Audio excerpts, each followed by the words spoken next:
Kabanata 1231. Fire Centipede. Napakalaki ng War Spirit Print.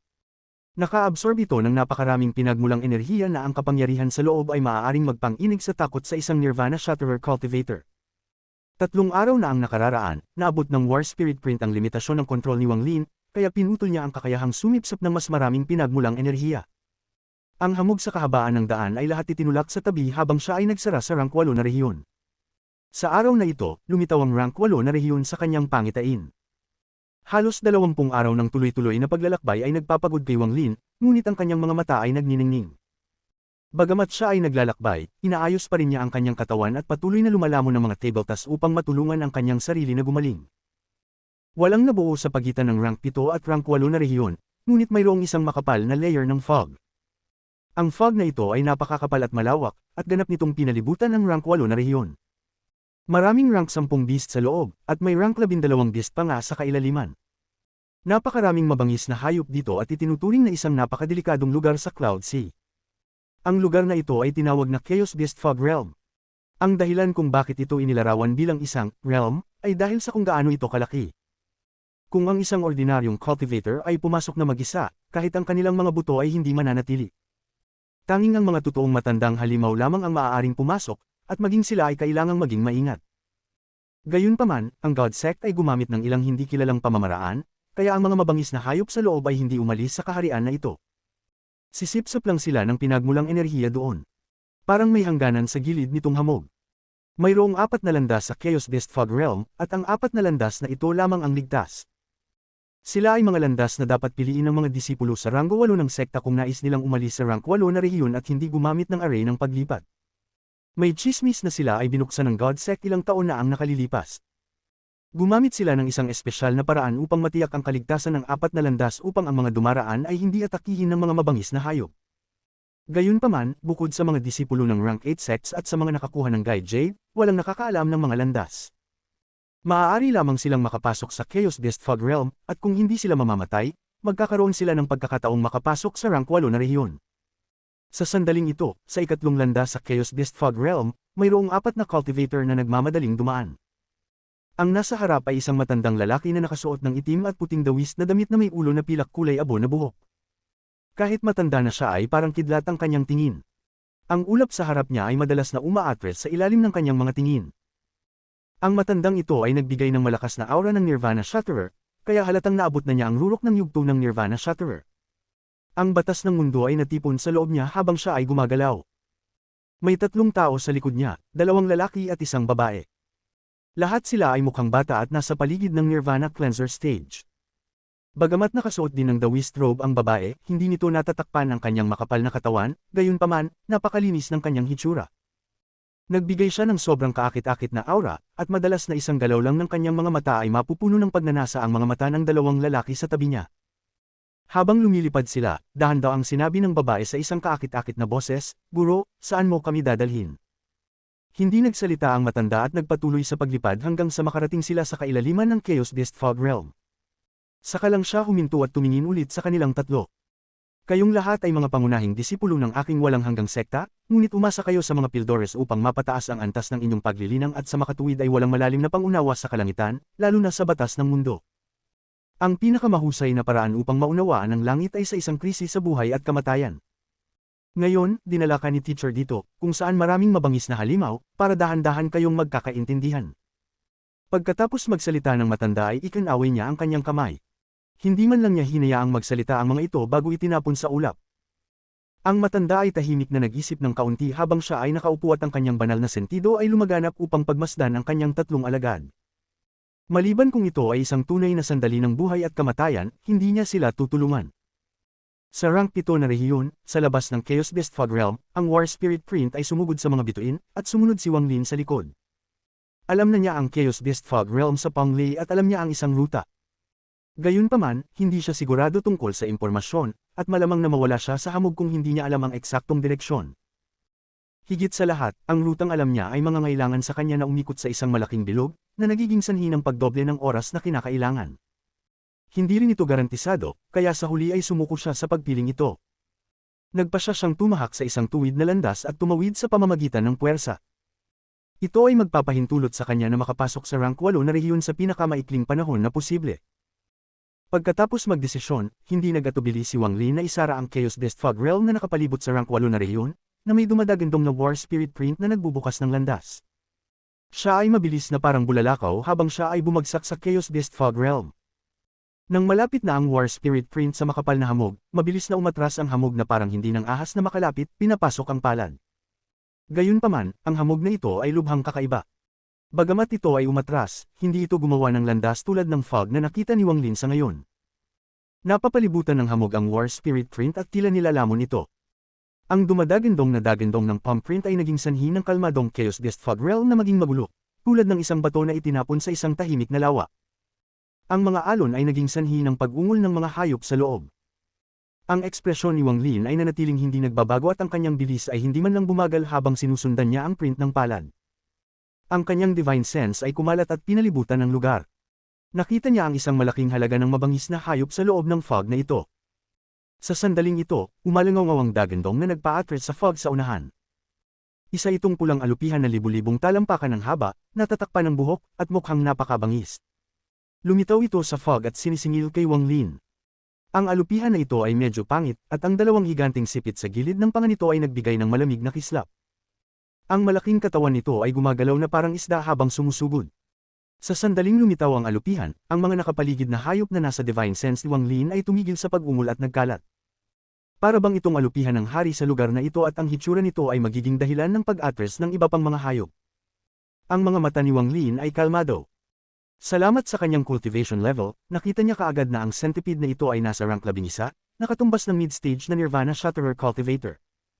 Nagulat si Wang Lin na isang halimaw sa antas na ito ang maglalakas loob na lumitaw bago ang War Spirit Print. Sa isang iglap, ang pulang alupihan ay kumawala mula sa hamog at nagpakawala ng isang malakas na pagsirit. Ang pagsirit na ito ay nakakabasag ng lupa at umaalingaw na parang dumadagandong na kulog. Ang pagsirit nito ay nagdulot ng mas marahas na pag-ikot ng fog sa paligid. Ang alupihan na ito ay tumitig sa War Spirit Print at nagsiwalat ng hitsura ng puot. Nagpakawala ito ng dagandong habang naglalabas ng malaking pulang ilaw na naging napakalaking dagat ng apoy. Pagkatapos ay sinisingil nito si Wang Lin habang natatakpan ng dagat ng apoy. Si Wang Lin ay walang oras upang bigyang pansin ang alupihan habang ang War Spirit Print ay sumulong, ngunit sa sandaling malapit na ang alupihan, ang apoy sa paligid nito ay naging isang firestorm. Pinalibutan ng apoy ang War Spirit Print sa pagtatangkang pigilan ito sa pagsulong. Gayunpaman, ang War Spirit Print ay nakakuha ng napakaraming pinagmulang enerhiya na naglalaman nito ng hindi maisip na kapangyarihan. Nang malapit na ang apoy ay agad itong napaatras. Ang malaking bahagi nito ay napatay ng dumaan ng War Spirit Print.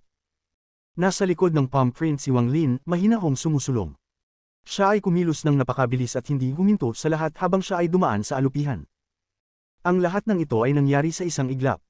Ito ay hindi maisip na mabilis. Gayunpaman, hindi sumuko ang alupihan. Umuungal ito at sinundan si Wang Lin. Pinalibutan ng apoy ang katawan nito habang nakatitig ito kay Wang Lin ng may matinding puot. Para bang hindi ito susuko hanggang sa mapunit nito si Wang Lin. Sa sandaling ito, ilang dagandong ang nagmula sa hamog sa di kalayuan. Ito ay 6 pang magkaparehong alupihan, lahat ay umaakyat patungo sa lokasyong ito. Kahit malayo, umalangaw ang isang malakas na dagandong na pumipigil sa lahat.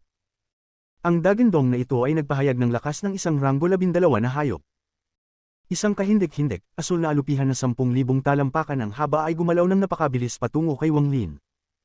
Ang lahat ng fog ay itinutulak sa isang tabi na nagpabilis sa hayop. Sa sandaling umungal ang asul na alupihan na ito, iminulat ng matandang nakadawiste sa 300 daanan sa hindi kalayuan ang kanyang mga mata. Tumingin siya sa malayo at nakita niya ang pagkagulat. Ranggo 12 fire centipede. Bagamat ang halimaw na ito ay nabubuhay sa hamog, ito ay bihirang lumitaw. Ano ba ang nangyari kung bakit ito umungol ng ganito kagalit? Hindi maganda. Ang aking mga alagad ay nasa loob pa rin ng hamog. Kung makaharap nila ito, mahihirapan silang makatakas sa kamatayan. Agad na sumingit ang matanda sa ulap. Matapos marinig ni Wang Lin ang dagandong mula sa rank 12 beast, bahagya siyang sumimangot. Natural na naiintindihan niya na ang mga alupihan na ito ay tila may matinding pagkamuhi sa War Spirit Print, kaya siya ay kinaladkad din. Ang mabangis na halimaw na pinakamalapit sa akin ay walang pakialam sa buhay nito upang pigilan ako, at ang isa pang halimaw ay dumating upang antalahin din ako. Lahat ng ito para magkaroon ng sapat na oras ang rank 12 beast para makarating. Ito ay kawili-wili. May kislap ng lamig sa mga mata ni Wang Lin. Wala siyang pakialam kung anong uri ng galit ang mga alupihan na ito sa God Sect, ngunit kung akitin siya ng mga ito, may kamatayan lamang. Lumiwanag ang mga mata ni Wang Lin. Alam niyang kailangan niyang patayin ang nasa likuran niya, kung hindi ay patuloy itong umuungal at ibibigay ang kanyang posisyon. Ang dagandong na ito ay sobrang nakakairita rin para sa kanya. Dahil hinahanap mo ang kamatayan, kung gayon hindi mo ako masisisi. Biglang tumalikod si Wang Lin habang itinaas niya ang kanyang kanang kamay at itinuro ang mabangis na mga chasen ng hayop sa likod niya. Kabanata 1232 Nagulat na hitsura. Apoy ng mundo, makinig sa aking utos, sunugin. Ang boses ni Wang Lin ay nagpahayag ng malamig na layunin. Sa sandaling magsalita siya, ang apoy sa paligid ng alupihan ay dumaan sa isang nakagugulat na pagbabago. Ang vermilion bird ni Wang Lin ay dumaan sa ikatlong paggising at sumanib sa batas ng apoy, naging bahagi ng batas. Bago si Wang Lin, maliban kung ang kanilang apoy ay nasa labas ng batas, hanggat gusto ni Wang Lin, maaari niyang patayin ito.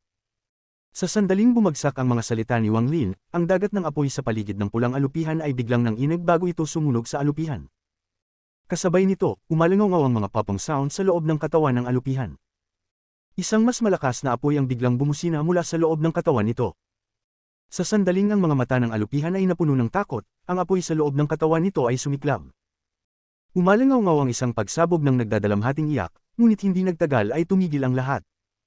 Lumitaw ang isang bowl ang apoy na halos 1,000 talampakan ang laki at nagpailaw sa nakapaligid na fog. Unti-unti itong napatay, at ang alupihan sa loob ay nasunog at naging abo.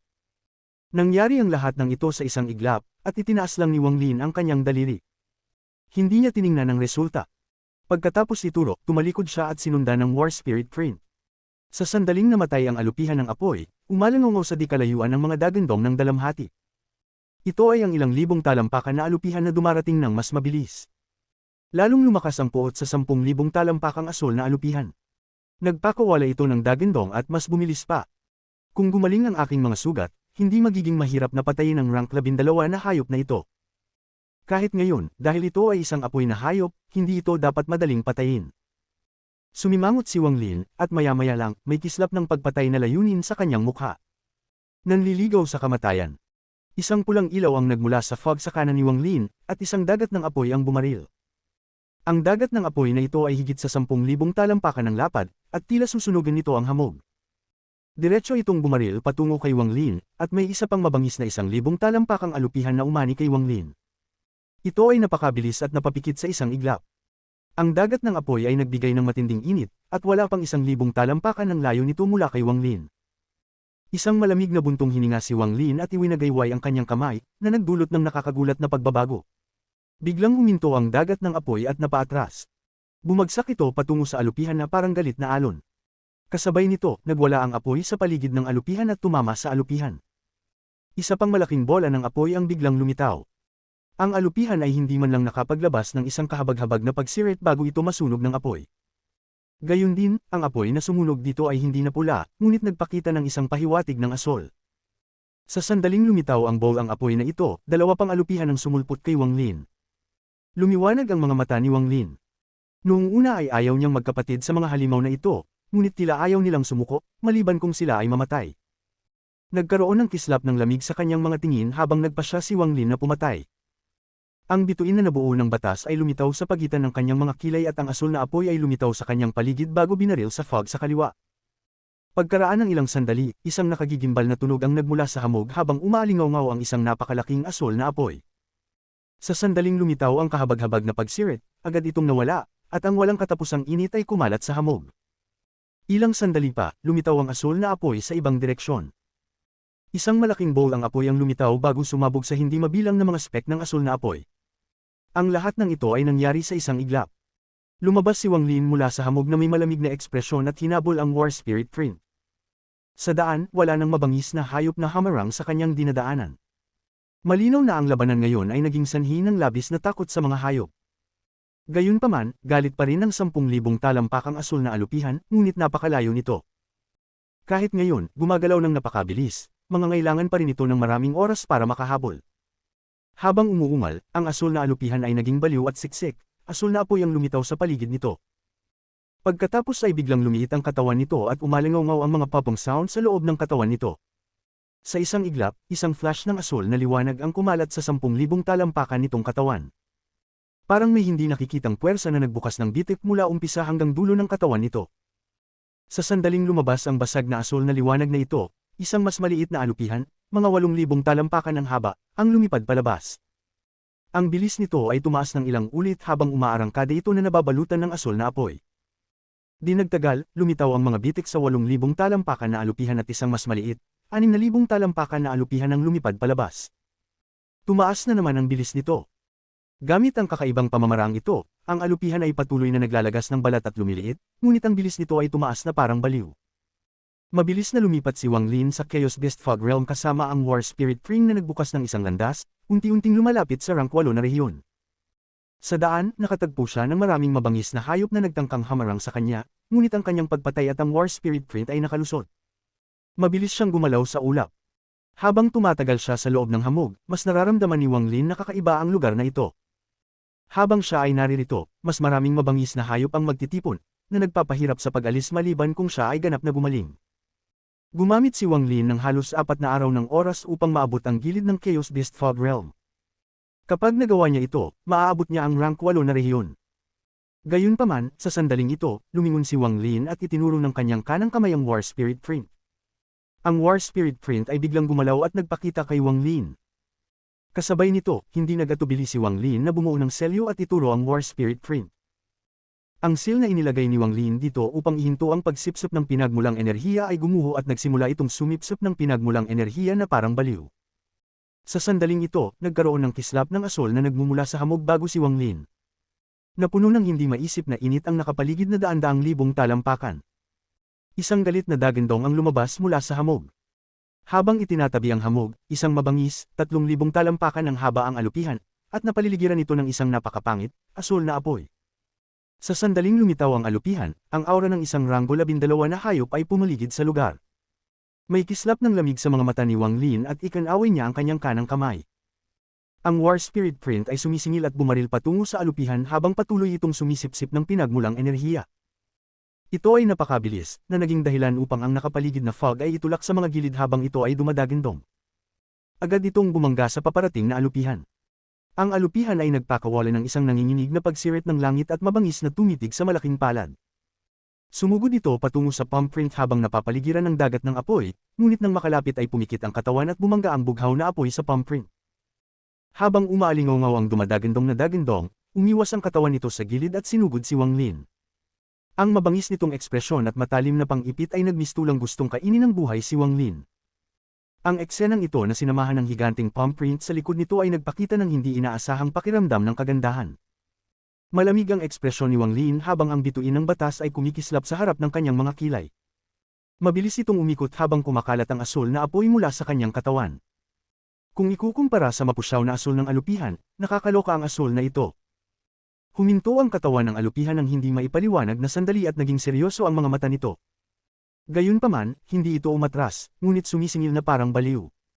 Ang apoy sa katawan nito ay lalong naging marilag at bughaw na liwanag ang nagniningning. Itinaas ni Wang Lin ang kanyang kanang kamay at itinuro ang kanyang daliri. Kapag nakaharap ang sinumang gumagamit ng apoy, hindi na kailangan ng mga magarbong spell para magpasya sa kinalabasan. Sa dulo ng kanyang daliri, ang malalim, asul na apoy sa paligid niya ay namuo at bumaril. Habang sumusulong ito, kumislap ang asul na ilaw at naging isang malaking asul na vermilion bird. Ang vermilion bird ay sumigaw at sinugod ang alupihan. Agad nang ngungul ang alupihan, at ang itaas na bahagi ng katawan nito ay bumangon na parang ahas at tinitigan ang vermilion bird. Ang bughaw na apoy sa paligid ay namuo na parang baliw upang bumuo ng isang napakalaking puwersa sa labas ng katawan nito. Pagkatapos ay bumangga ito sa vermilion bird na mabilis na lumalapit. Isang malakas na dagandong ang umalingaw sa Chaos Beast Fog Realm, at ang beast sense ng ilang rank 12 beasts ay bumaril diretso sa lugar na ito. Gayunpaman, sa sandaling ito, isang napakalakas na aura na kahit na ikinagulat ni Wang Lin ay nagmula sa kailaliman ng Chaos Beast Fog Realm at pinigilan ng iba pang ranggo 12 na hayop. Nanginginig ang dagandong nang magsalpukan ng dalawang apoy. Ang vermilion bird ay nagpakawala ng isang ayaw na sigaw habang ito ay nagmamadaling bumalik sa katawan ni Wang Lin. Sa sandaling bumalik ito, lumipad ng malayo si Wang Lin. Ang dagat ng apoy bago ang alupihan ay agad na bumagsak at ang katawan nito ay sumabog habang ang apoy nito ay napaatras. Ang kalahati ng katawan nito ay madugong gulo, ngunit hindi ito namatay. Nagpakawala ito ng malungkot na pagsirit at mabilis na umatras pabalik sa nawawalang hamog. Sa ulap, napanood ng matandang lalaki mula sa Everlast sect ang lahat ng ito, at nabigla siya. Sino ang taong ito? Hindi niya inaasahang na-control niya ang apoy na mas malakas pa kaysa sa fire centipede at may napakataas na antas ng cultivation. Kung hindi dahil sa kanyang mga pinsala, kahit ako ay hindi magiging kumpiyansa sa pakikipaglaban sa kanya. Ngunit hindi siya mula sa God sect. Nakita ko na ang War Spirit print dati, at habang ang kanya ay halos kapareho, hindi ito ang War Spirit print. May 3 alagad na sumusunod sa matanda. Nagulat silang lahat at natakot sa kanilang nakita. Noong una ay inakala nila na sila ay makapangyarihan, ngunit ang kanilang nakita ay nagpabagal sa kanilang isipan. Sa partikular, nagningning ang mga mata ng magandang babaeng cultivator habang pinagmamasdan si Wang Li na umalis. Walang nakakaalam kung ano ang iniisip niya. Sa sandaling ito, ang aura na pumipigil sa lahat ng rank 12 na aura ng mga hayop ay tumawid sa fog na puno ng galit. Napaangat ang ulo ng matanda na parang may naalala, at nagbago ang ekspresyon ng mukha niya. Ikinaway niya ang kanyang manggas at dinala ang kanyang 3 alagad patungo sa ikatlong landas. Hindi na ako papayag na mag-training silang 3 dito. Kabanata 1233 Paggalaw ng hangin. Pagkatapos mininingil mula sa Chaos Beast Fog Realm, pumasok si Wang Lin sa rank 8 na rehiyon. Nagpakita si Wang Lin ng isang hitsura ng kagalakan pagkatapos niyang kumawala, at tumingin siya pabalik sa fog. Ngayon lang niya naramdaman ang aura ng isang rank 13 beast. Ang aura na ito ang dahilan kung bakit siya sumuko sa pagpatay sa alupihan. Pagkatapos ng lahat, ang pinakamahalagang bagay ngayon ay maabot ang Wind Celestial Realm. Talagang may dahilan para sumikat ang Chaos Beast Fog Realm na ito. Matapos mag-isip ng kaunti, lumipad si Wang Lin sa malayo. Matapos makapasok sa rank 8 na rehiyon, si Wang Lin ay hindi na kumilos ng mayabang. Alam niyang maraming matandang halimaw sa rank 8 region. Ang matanda na nagmamasid sa kanyang pakikipaglaban sa ulap ay halatang isa sa kanila. Bagamat hindi pa siya ganap na gumaling sa kanyang kapangyarihan, kasama ang iba't ibang spell at treasures, maaari siyang maging mayabang sa rank 6 at 7 na rehiyon. Gayunpaman, sa rank 8 na rehiyon, kailangan niyang maging mas maingat. Sa makatuwid, binawi ni Wang Lin ang kanyang aura at bumagal. Kasabay nito, pinag-aralan niya ang ruta patungo sa Wind Celestial Realm. Hindi siya naniningil sa isang tuwid na ilaw, ngunit umiwas sa ilang lugar habang nagmamadali siya patungo sa Wind Celestial Realm. Kung ikukumpara sa laki ng rank 8 na rehiyon, si Wang Lin ay parang isda sa karagatan. Unti-unti siyang nagtungo sa Wind Celestial Realm habang sinasadya niyang itago ang sarili. Lumipad si Wang Lin ng ilang araw ng diretsyo. Halos 1 buwan na ang nakalipas mula nang simulan niya ang kanyang paglalakbay sa rank 5 na rehiyon. Ang Wind Celestial Realm ay malubhang na pinsala noon, ngunit dahil ito ay inookupahan ng mga mosquito beast, ang mga guho ay naiwang halos buo. May mga cultivator pa na papasok. Paminsan-minsan, ang mga grupo ng mga cultivator ay papasok sa pagtatangkang manghuli ng ilang nag-iisang lamok na hayop sa labas ng gilid. Hindi na kailangan ng wind furnace para makapasok sa Wind Celestial Realm. Nagkaroon ng malaking spatial rift, at hanggat ang isa ay may lakas ng loob na makasakay sa siksik na kawan ng hayop ng lamok, maaari silang makapasok. Gayunpaman, napakakaunting mga tao ang talagang makakagawa nito. Kapag maraming tao na may makapangyarihang cultivator na nangunguna sa daan, makakalusot sila, o kung may ilang makapangyarihang matandang halimaw na nagtutulungan. Gayunpaman, karamihan sa mga tao ay lumipat lamang sa panlabas na rehiyon. Pagkatapos ng lahat, ang ilang mabangis na hayop ay paminsan-minsan ay lilito sa labas ng crack. Ang mga hayop na ito ay naglalaman ng mga bakas ng bihirang celestial na espiritual na enerhiya, at pagkaraan ng mahabang panahon, ang mga mahahalagang kristal na puno ng celestial na espiritual na enerhiya ay bubuo. Bagamat hindi ito gaano, ito ay mas mahusay kaysa sa wala. Sa sandaling ito, mayroong higit sa 10 cultivator sa labas ng crack patungo sa Rain Celestial Realm. Mukhang naghihintay sila ng maraming tao na pumasok. Si Wang Lin ay unti-unting lumabas mula sa hamog. Litaw na litaw ang kanyang puting buhok. Sa sandaling lumitaw siya, ang mga tingin ng lahat ng mga cultivator ay nagtipon. Sa sandaling ito, sa kontinente ng Molu sa rank 5 na rehiyon, si Luyan Fei ay nakatayo sa bundok kung saan siya unang nakausap ni Wang Lin. Ang hangin ay naging sanhi ng pag-agos ng kanyang buhok, at siya ay tila isang celestial. Bakas ang lungkot sa magandang mukha na iyon. Malapit na ang kompetisyon ng pangunahing sekta.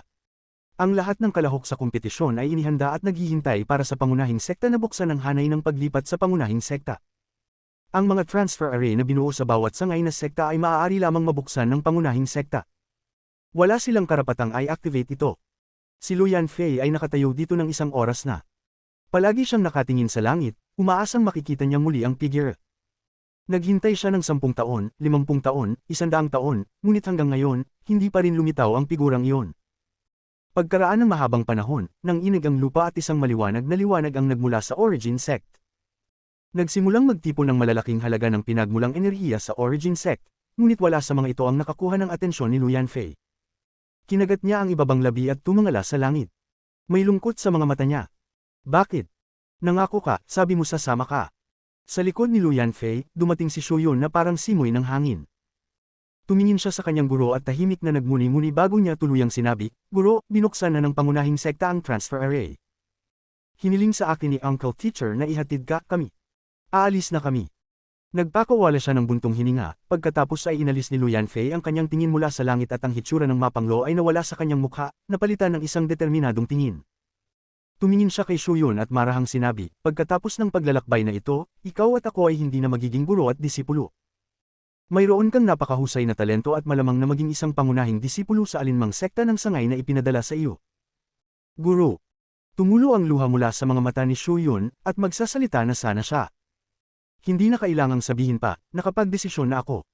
Si Lu Yanfei ay tumingin ng malalim kay Shu Yun at naglakad pababa mula sa bundok. Habang nakatayo sa labas ng transfer array ang tatlong nakatatandang kapatid ni Lu Yanfei, nadagdagan ng pressure. Tumingin sila sa kanilang paligid para makitang mabuti ang huling tingin. Nang dumating si Lu Yanfei, lahat ay pumasok sa Forma Sion. Sa sandaling nag-activate ang formation at na-teleport sila sa Everlast Sect sa rank 8 region, isang kristal na patak ng luha ang nahulog mula sa mga mata ni Lu Yanfei. Pagbalik mo, marahil ay makikita mo na ang Origin Sect. Ay wala na. Kasabay nito, sa rank 9 na rehiyon, matapos ang huling mabangis na hayop ay patayin sa labas ng crack, ang Beast Tide ay tila namatay. Ito ay nagbigay daan sa Cloud Sea Cultivators na magkaroon ng sandali ng pahinga. Sa mga cultivator na ito, ang asul na buhok na si Li Qianmei ang pinagtutuunan ng pansin ng lahat. Pinunasan niya ang dugo ng hayop sa kanyang espada, ngunit kalmado pa rin siya.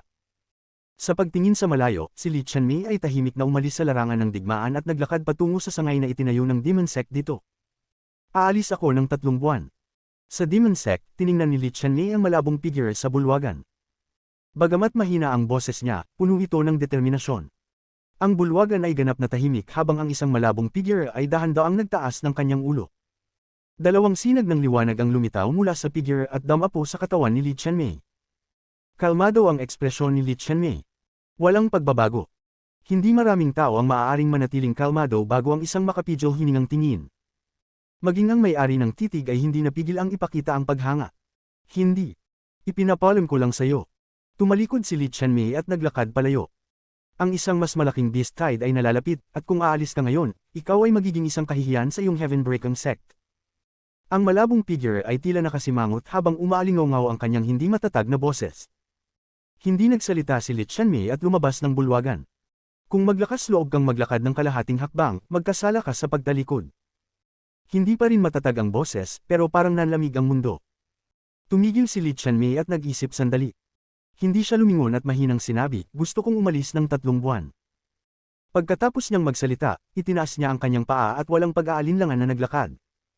Natahimik ang hall. Bakit kailangan mong maging determinado? May mas mahalaga pa ba kaysa sa pagharap sa Beast Tide at pagtiyak na ang Cloud Sea ay nananatiling walang bahid? May bahid ng galit sa boses. May isang bagay na mas mahalaga sa akin kaysa sa sinabi mo. Unti-unting naglakad si Li Qianmei. Hanggang sa nawala si Li Qianmei ng mahabang panahon ay isang buntong hininga ang umalingaw sa bulwagan. Wala nang anumang galit o lamig sa boses. Dahil determinado ka, kunin mo na ang jade ko at umalis sa pamamagitan ng teleport formation. Sa ganoong paraan, makakatipid ka ng oras. Gamit ang boses, isang banayad na liwanag ang lumabas mula sa Demon Sect at damapo sa kamay ni Li Qianmei. Kinuha ni Li Qianmei ang jade at tumingin sa malayo.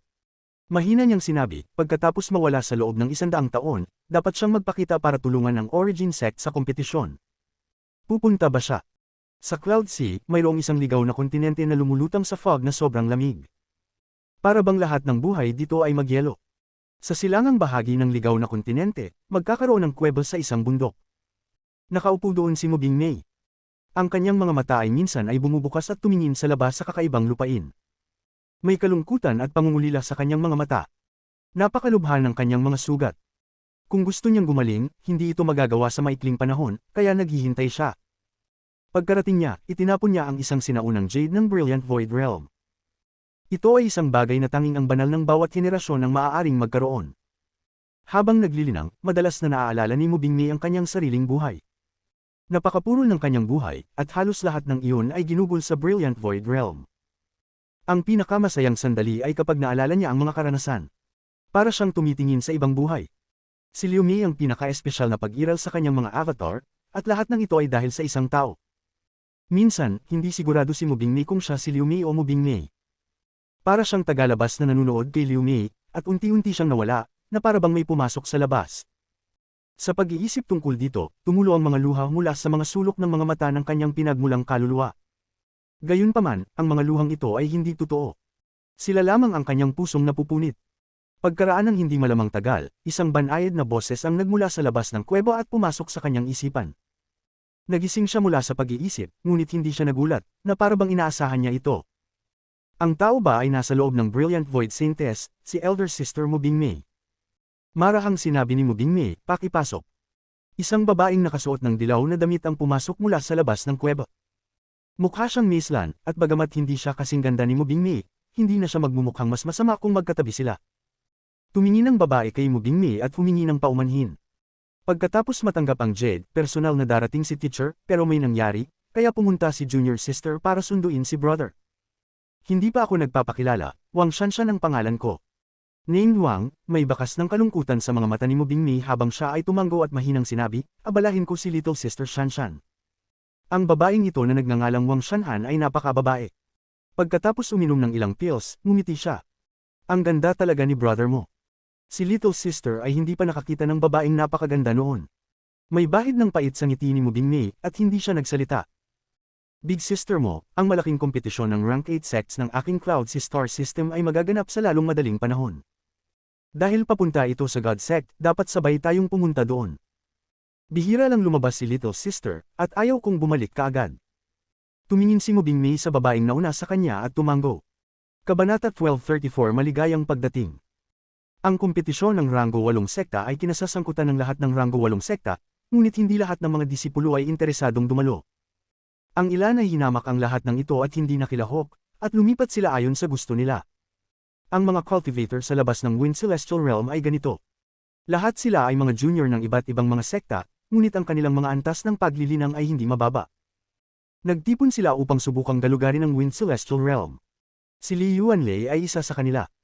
Sa mga taong ito, siya ang pinuno ng grupong ito, dahil siya ay nasa huling yugto ng Nirvana Cleanser. Siya ay may payat na katawan sa ilalim ng kanyang berdeng roba at naglabas ng maringal na aura.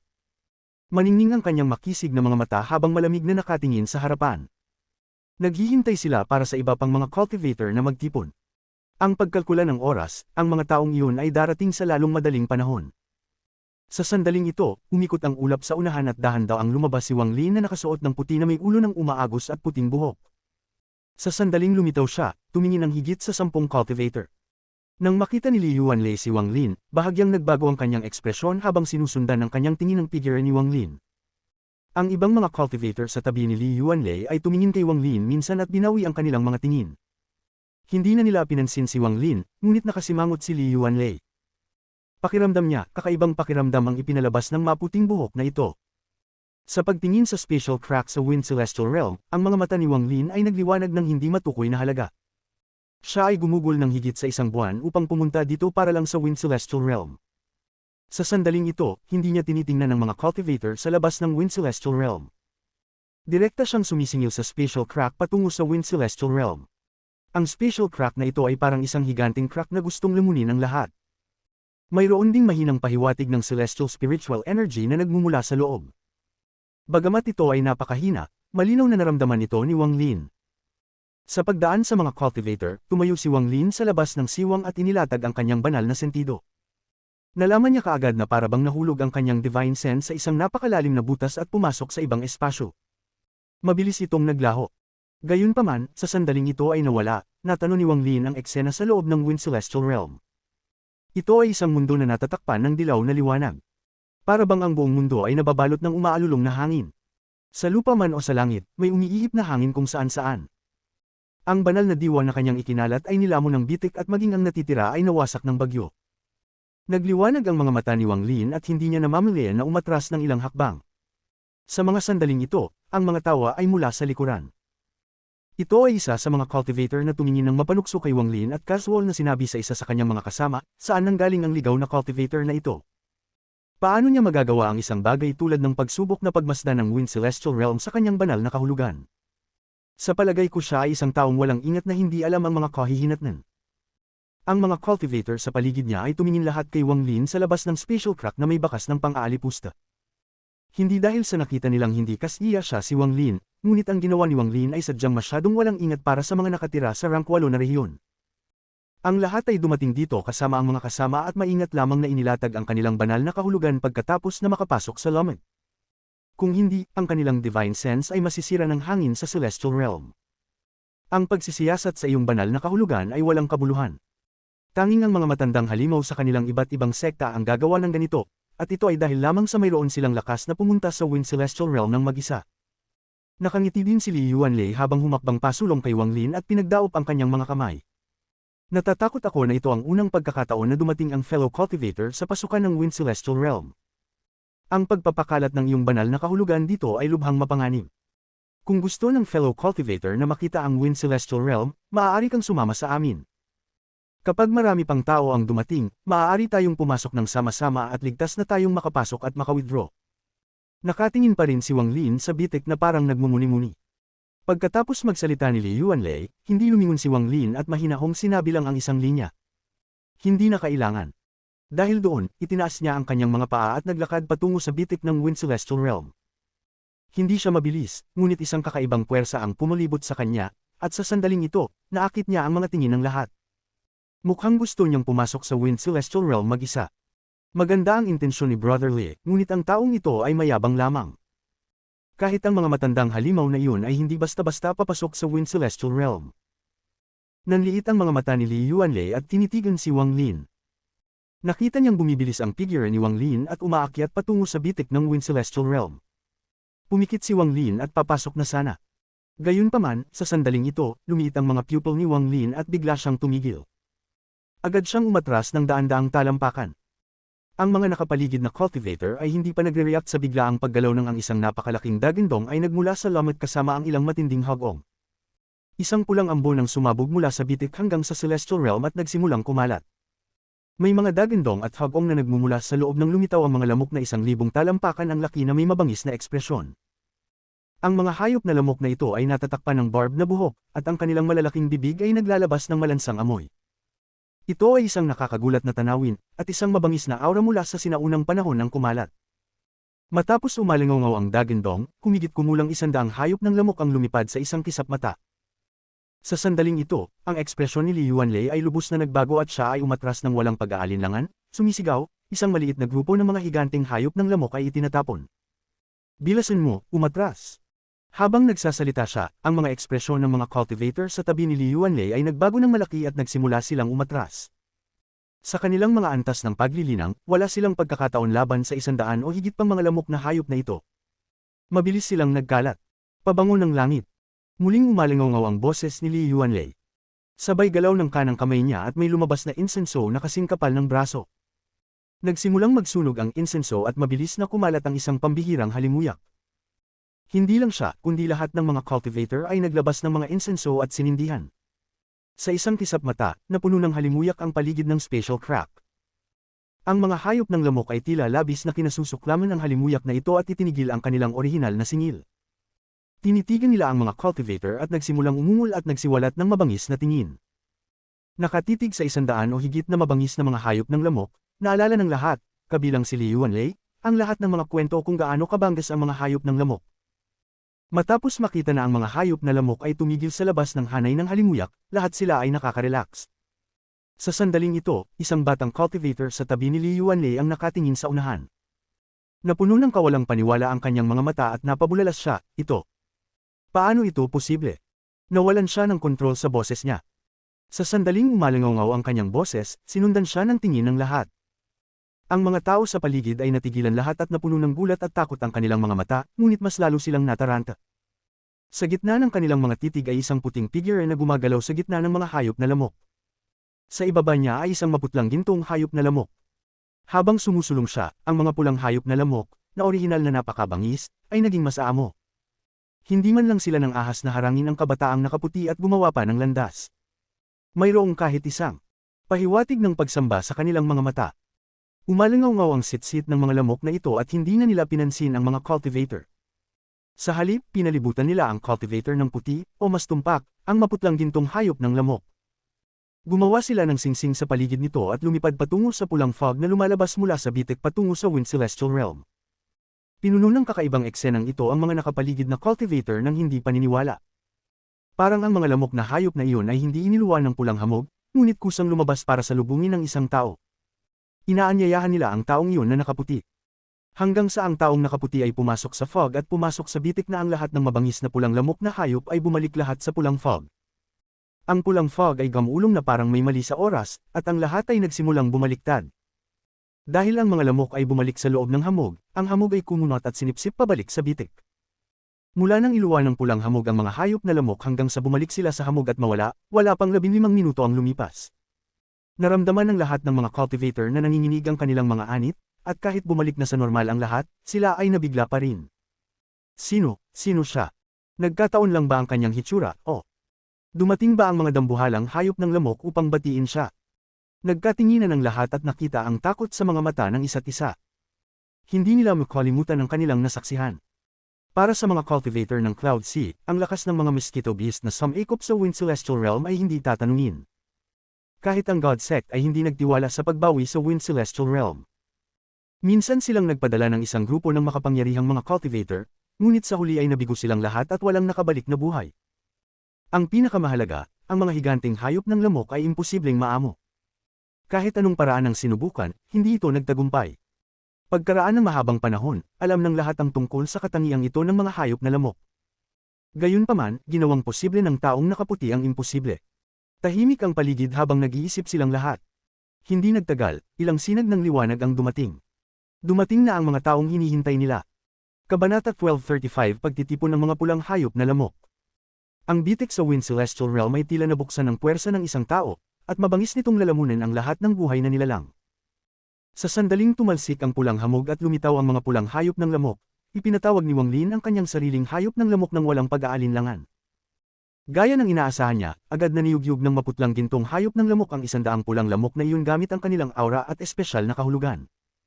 Nagdulot ito ng agarang paglipad sa paligid ng mga pulang lamok.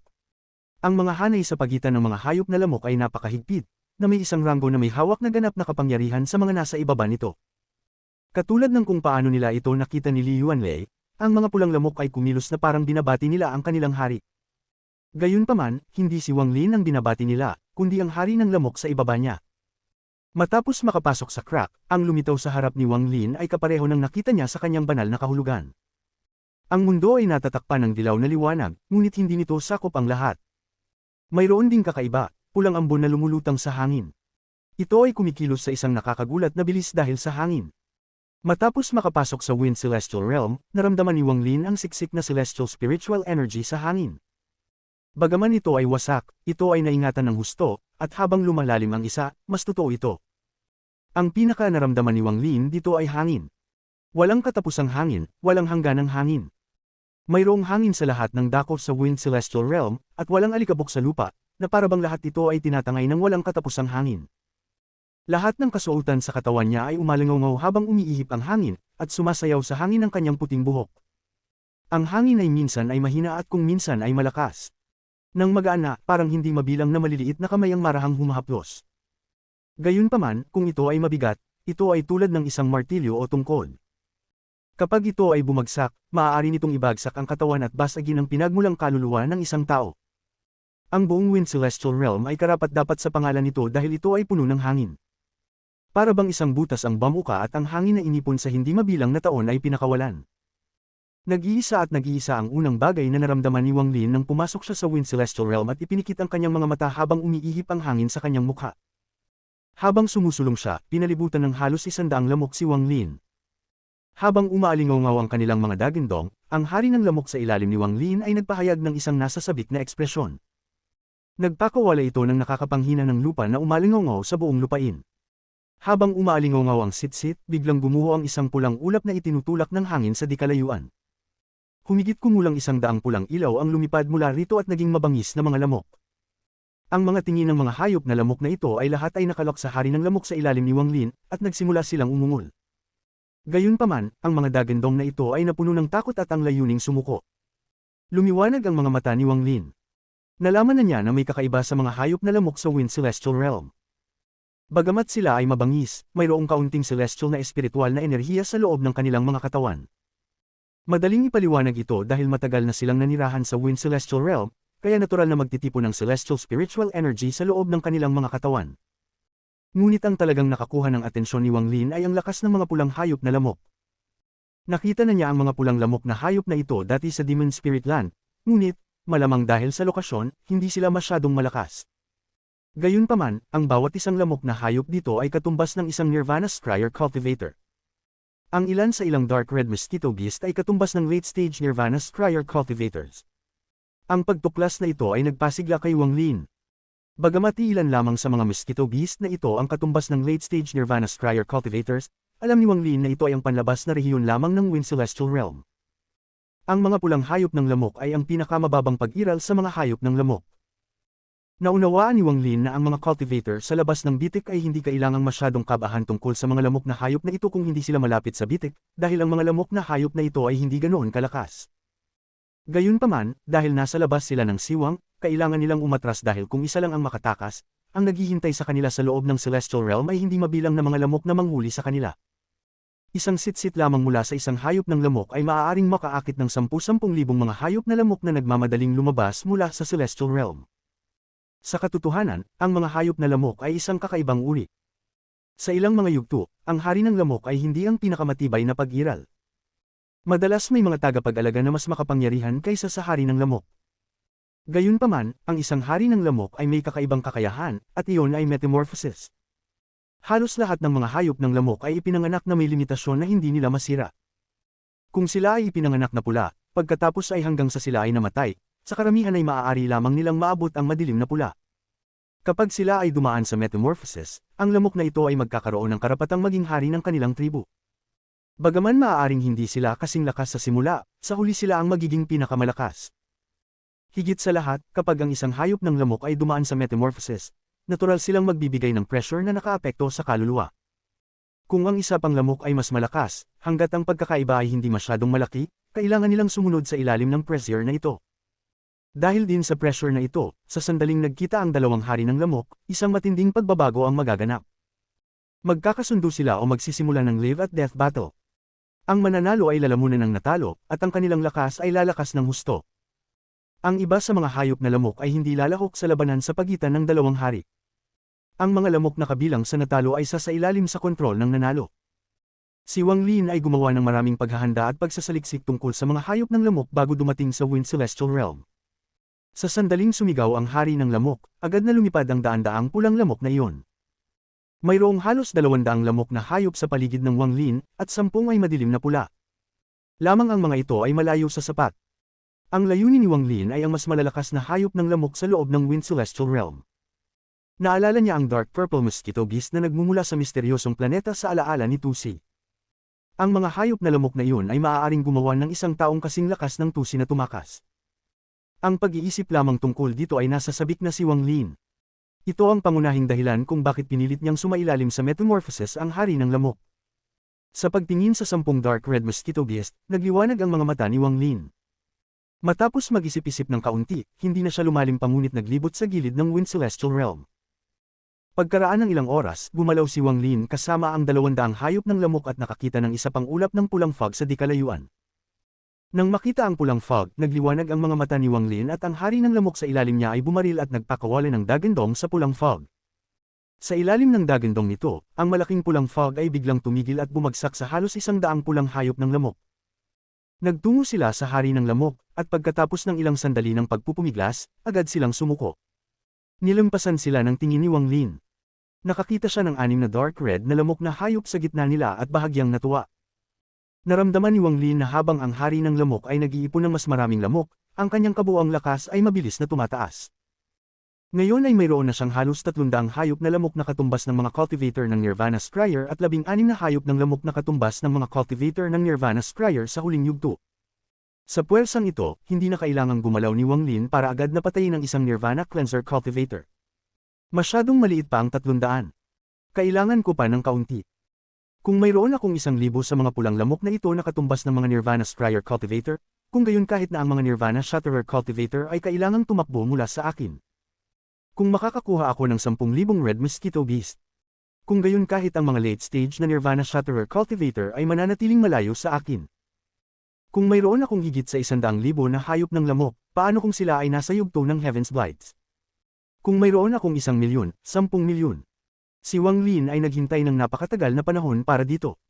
Sa sandaling ito, huminga siya ng malalim habang lumilipad sa malayo kasama ang 300 hayop ng lamok.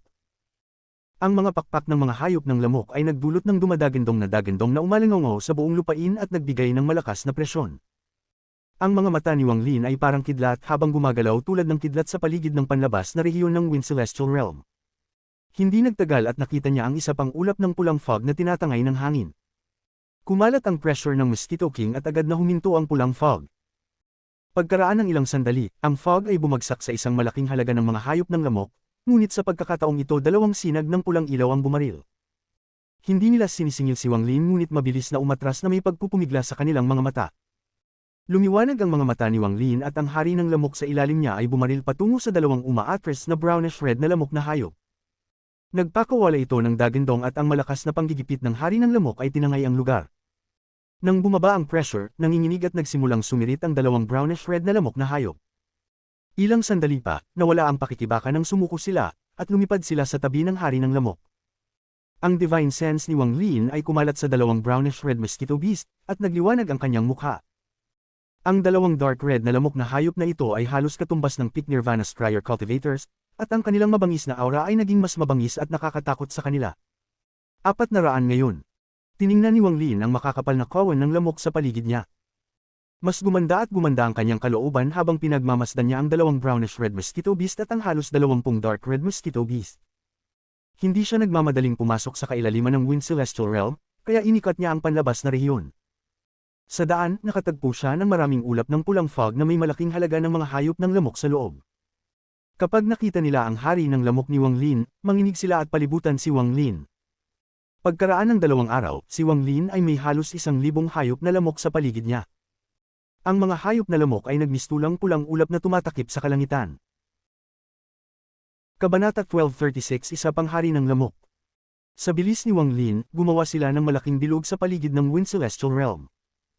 Habang naghahanap ng mga hayop na lamok, natuklasan din ni Wang Lin ang ilang Celestial Jade.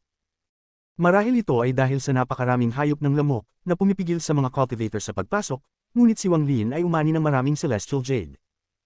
Gayunpaman, ang unti-unting nakasimangot ay ang paunti-unting mga kawan ng lamok ang dinadala ng hangin. Madalas siyang lumipad ng ilang oras bago makakita ng ibang kawan. Ito ay isang napaka-abnormal na kababalaghan. Kung ang Wind Celestial Realm ay mayroon lamang ganito karaming mosquito beast, imposibleng pigilan ng mga cultivator ng Cloud Sea at baguhin ang kanilang mga ekspresyon sa sandaling pag-usapan nila ang Wind Celestial Realm. Sa araw na ito, lumutang si Wang Lin sa hangin at tumingin sa kailaliman ng Wind Celestial Realm.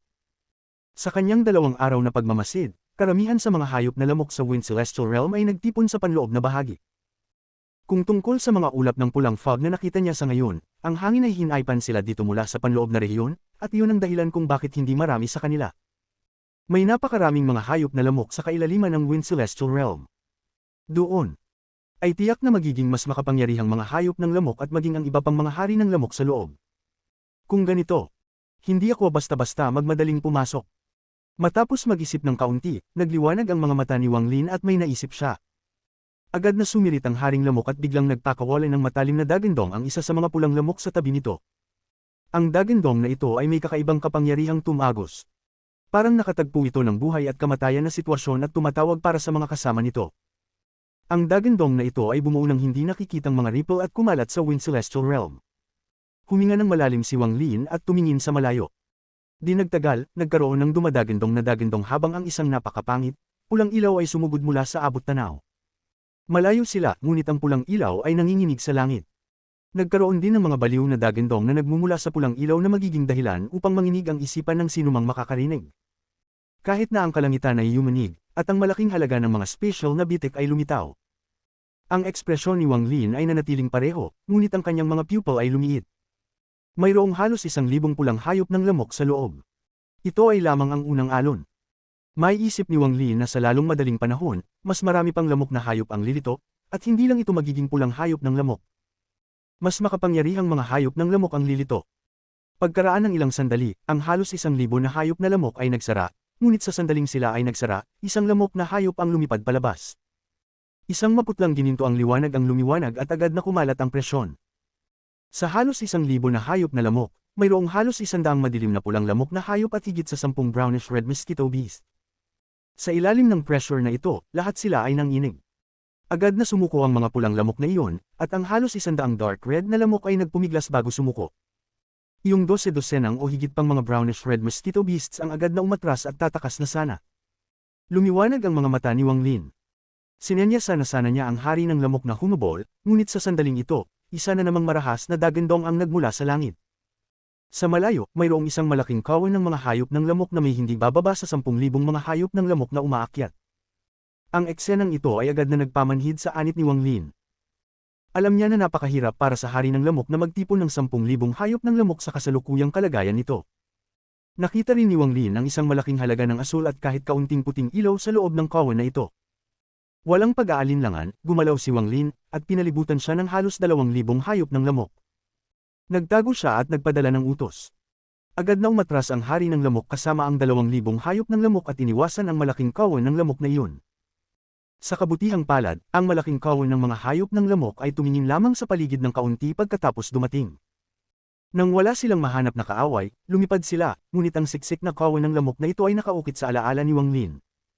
Sa partikular, ang mga asul na hayop na lamok na iyon sa loob ng kawan ay may mga aura na hindi mas mahina kaysa sa mga cultivator ng Nirvana Cleanser. Dahil dito, tumibok ang puso ni Wang Lin sa pananabik. Ang mga asul na hayop ng lamok ay malayong mas malakas kaysa sa pula, kaya hindi dapat mataas ang kanilang bilang. Gayunpaman, kung gaano kalaki ang populasyon ng mga hayop na lamok, dapat na marami sa kanila. Ang mas ikinatuwa ni Wang Lin ay ang mga lamok na may mapuputing mga katawan sa loob ng puting liwanag. Ang aura na binigay ng mga lamok na hayop na ito ay sapat na para umusbong ang kasakiman sa isip ni Wang Lin. Ito ay ang aura ng Nirvana Shatterer Cultivators.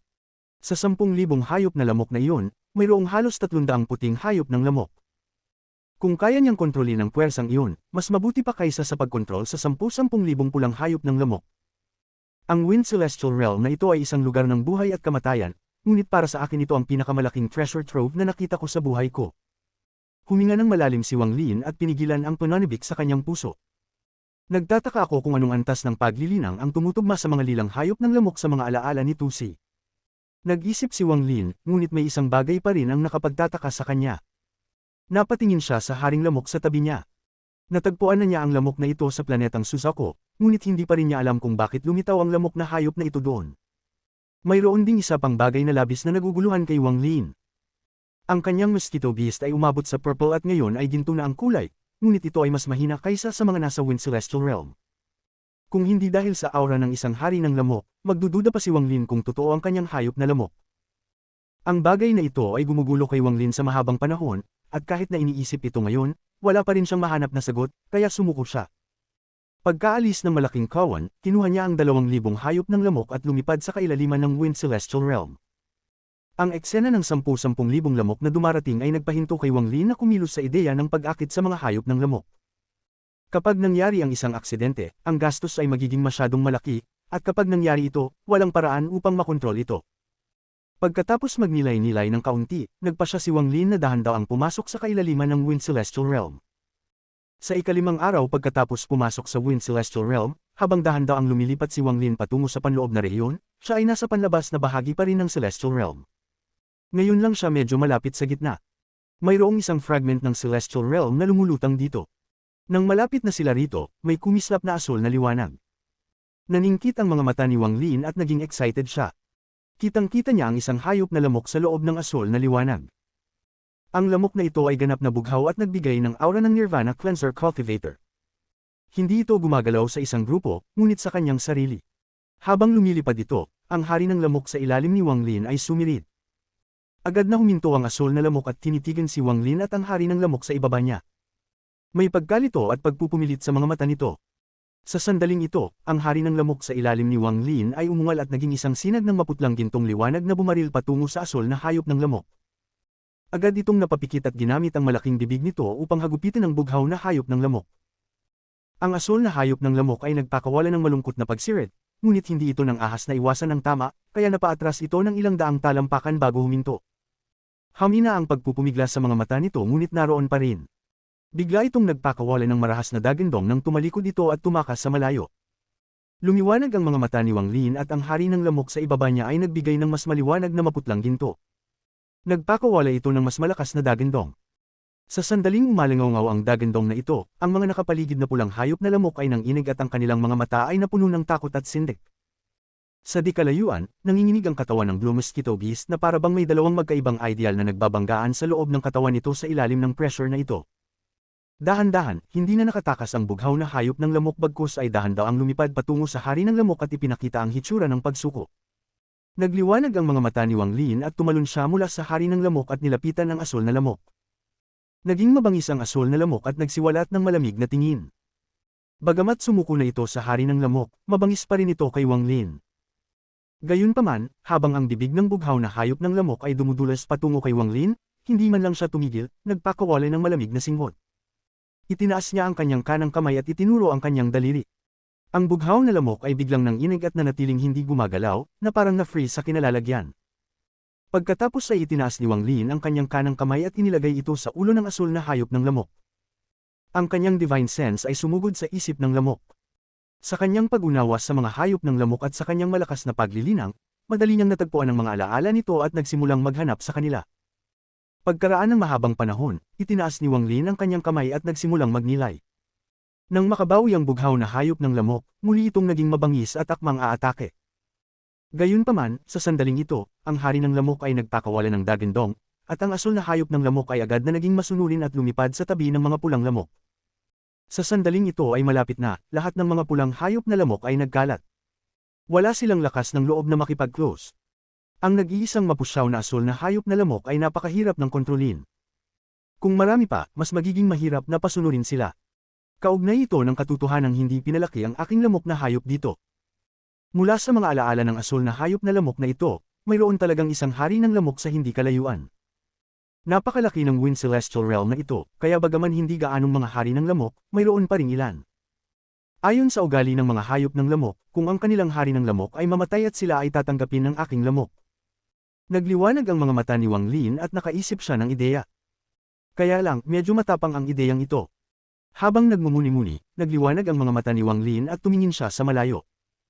Pagkaraan ng mahabang panahon, walang awa niyang itinikom ang kanyang mga ngipin at lumipad pababa patungo sa celestial fragment sa ibaba. Sa tabi niya, umuungal ang 2,000 lamok at sumunod sa hari ng lamok sa ilalim ni Wang Lin. Si Wang Lin ay nasa gitna ng isang pulang ulap. Kung may dumating na cultivator, mahirap makakita ng sinuman sa loob. Nakaupo sa lupa, gumawa ng selyo ang mga kamay ni Wang Lin at itinuro ang pagitan ng kanyang mga kilay. Nang inig ang kanyang katawan at lumitaw ang bituin ng batas. Umikot ito sa pagitan ng kanyang mga kilay bago lumipad palabas at damapo sa katawan ng haring lamok. Kasabay nito, lumipad palabas ang pinagmulang kaluluwa ni Wang Lin at pumasok sa Star of Law sa hari ng lamok. Nanginginig ang haring lamok, saka nagliwanag ang mga mata nito at nagungol. Ang maputlang gintong liwanag mula sa katawan nito ay unti-unting nagtago bago ito tuluyang nawala.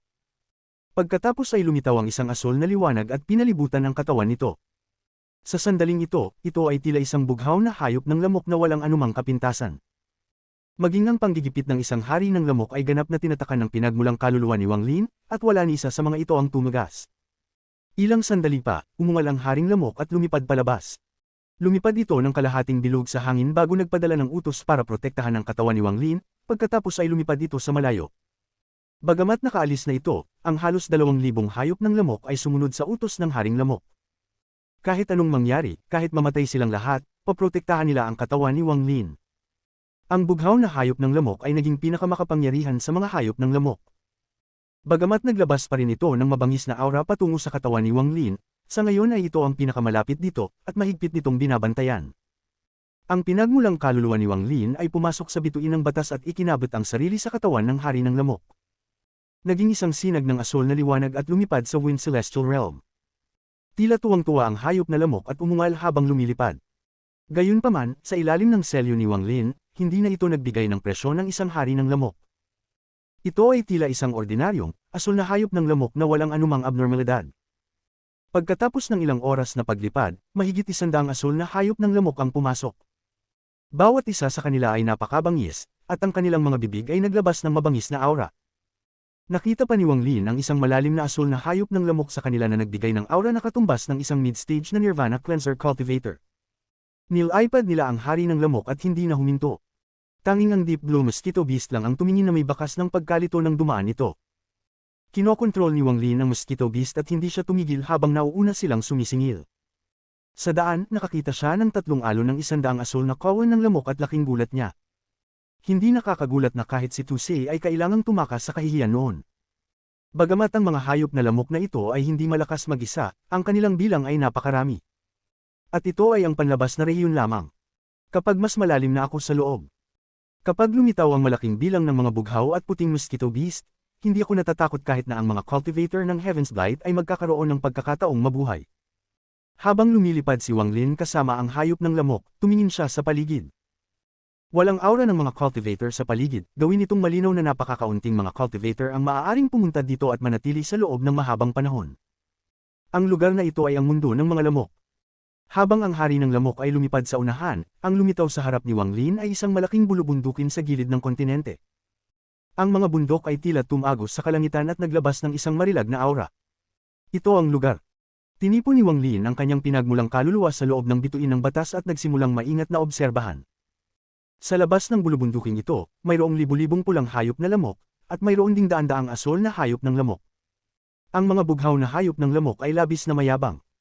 Kadalasan, kapag ang mga pulang lamok ay nakatagpo ng mga asul na lamok, ang mga pulang lamok ay kailangang mabilis na umiwas sa kanila.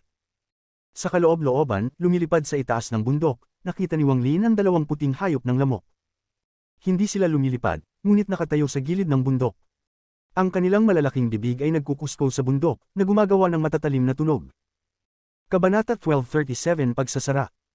Ang hari ng lamok na naging bughaw ay umikot sa paligid ng bulubundukin at dahan-daang lumipat patungo sa bundok.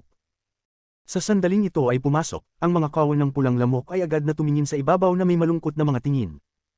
Ang hari ng lamok ay sumigaw, at ang mga pulang hayop ng lamok ay tumabi, na nagbukas ng isang landas. Ang pagkakaiba sa mga ranggo ay ginawa ito upang hindi sila maglakas loob na pigilan ng asul na lamok, na hinayaan itong lumipad. Ang mga daan-daang asul na hayop ng lamok na iyon na malapit sa bundok ay tumingin lahat ng may mabangis na tingin, at umalingaw-ngaw ang mga sotset.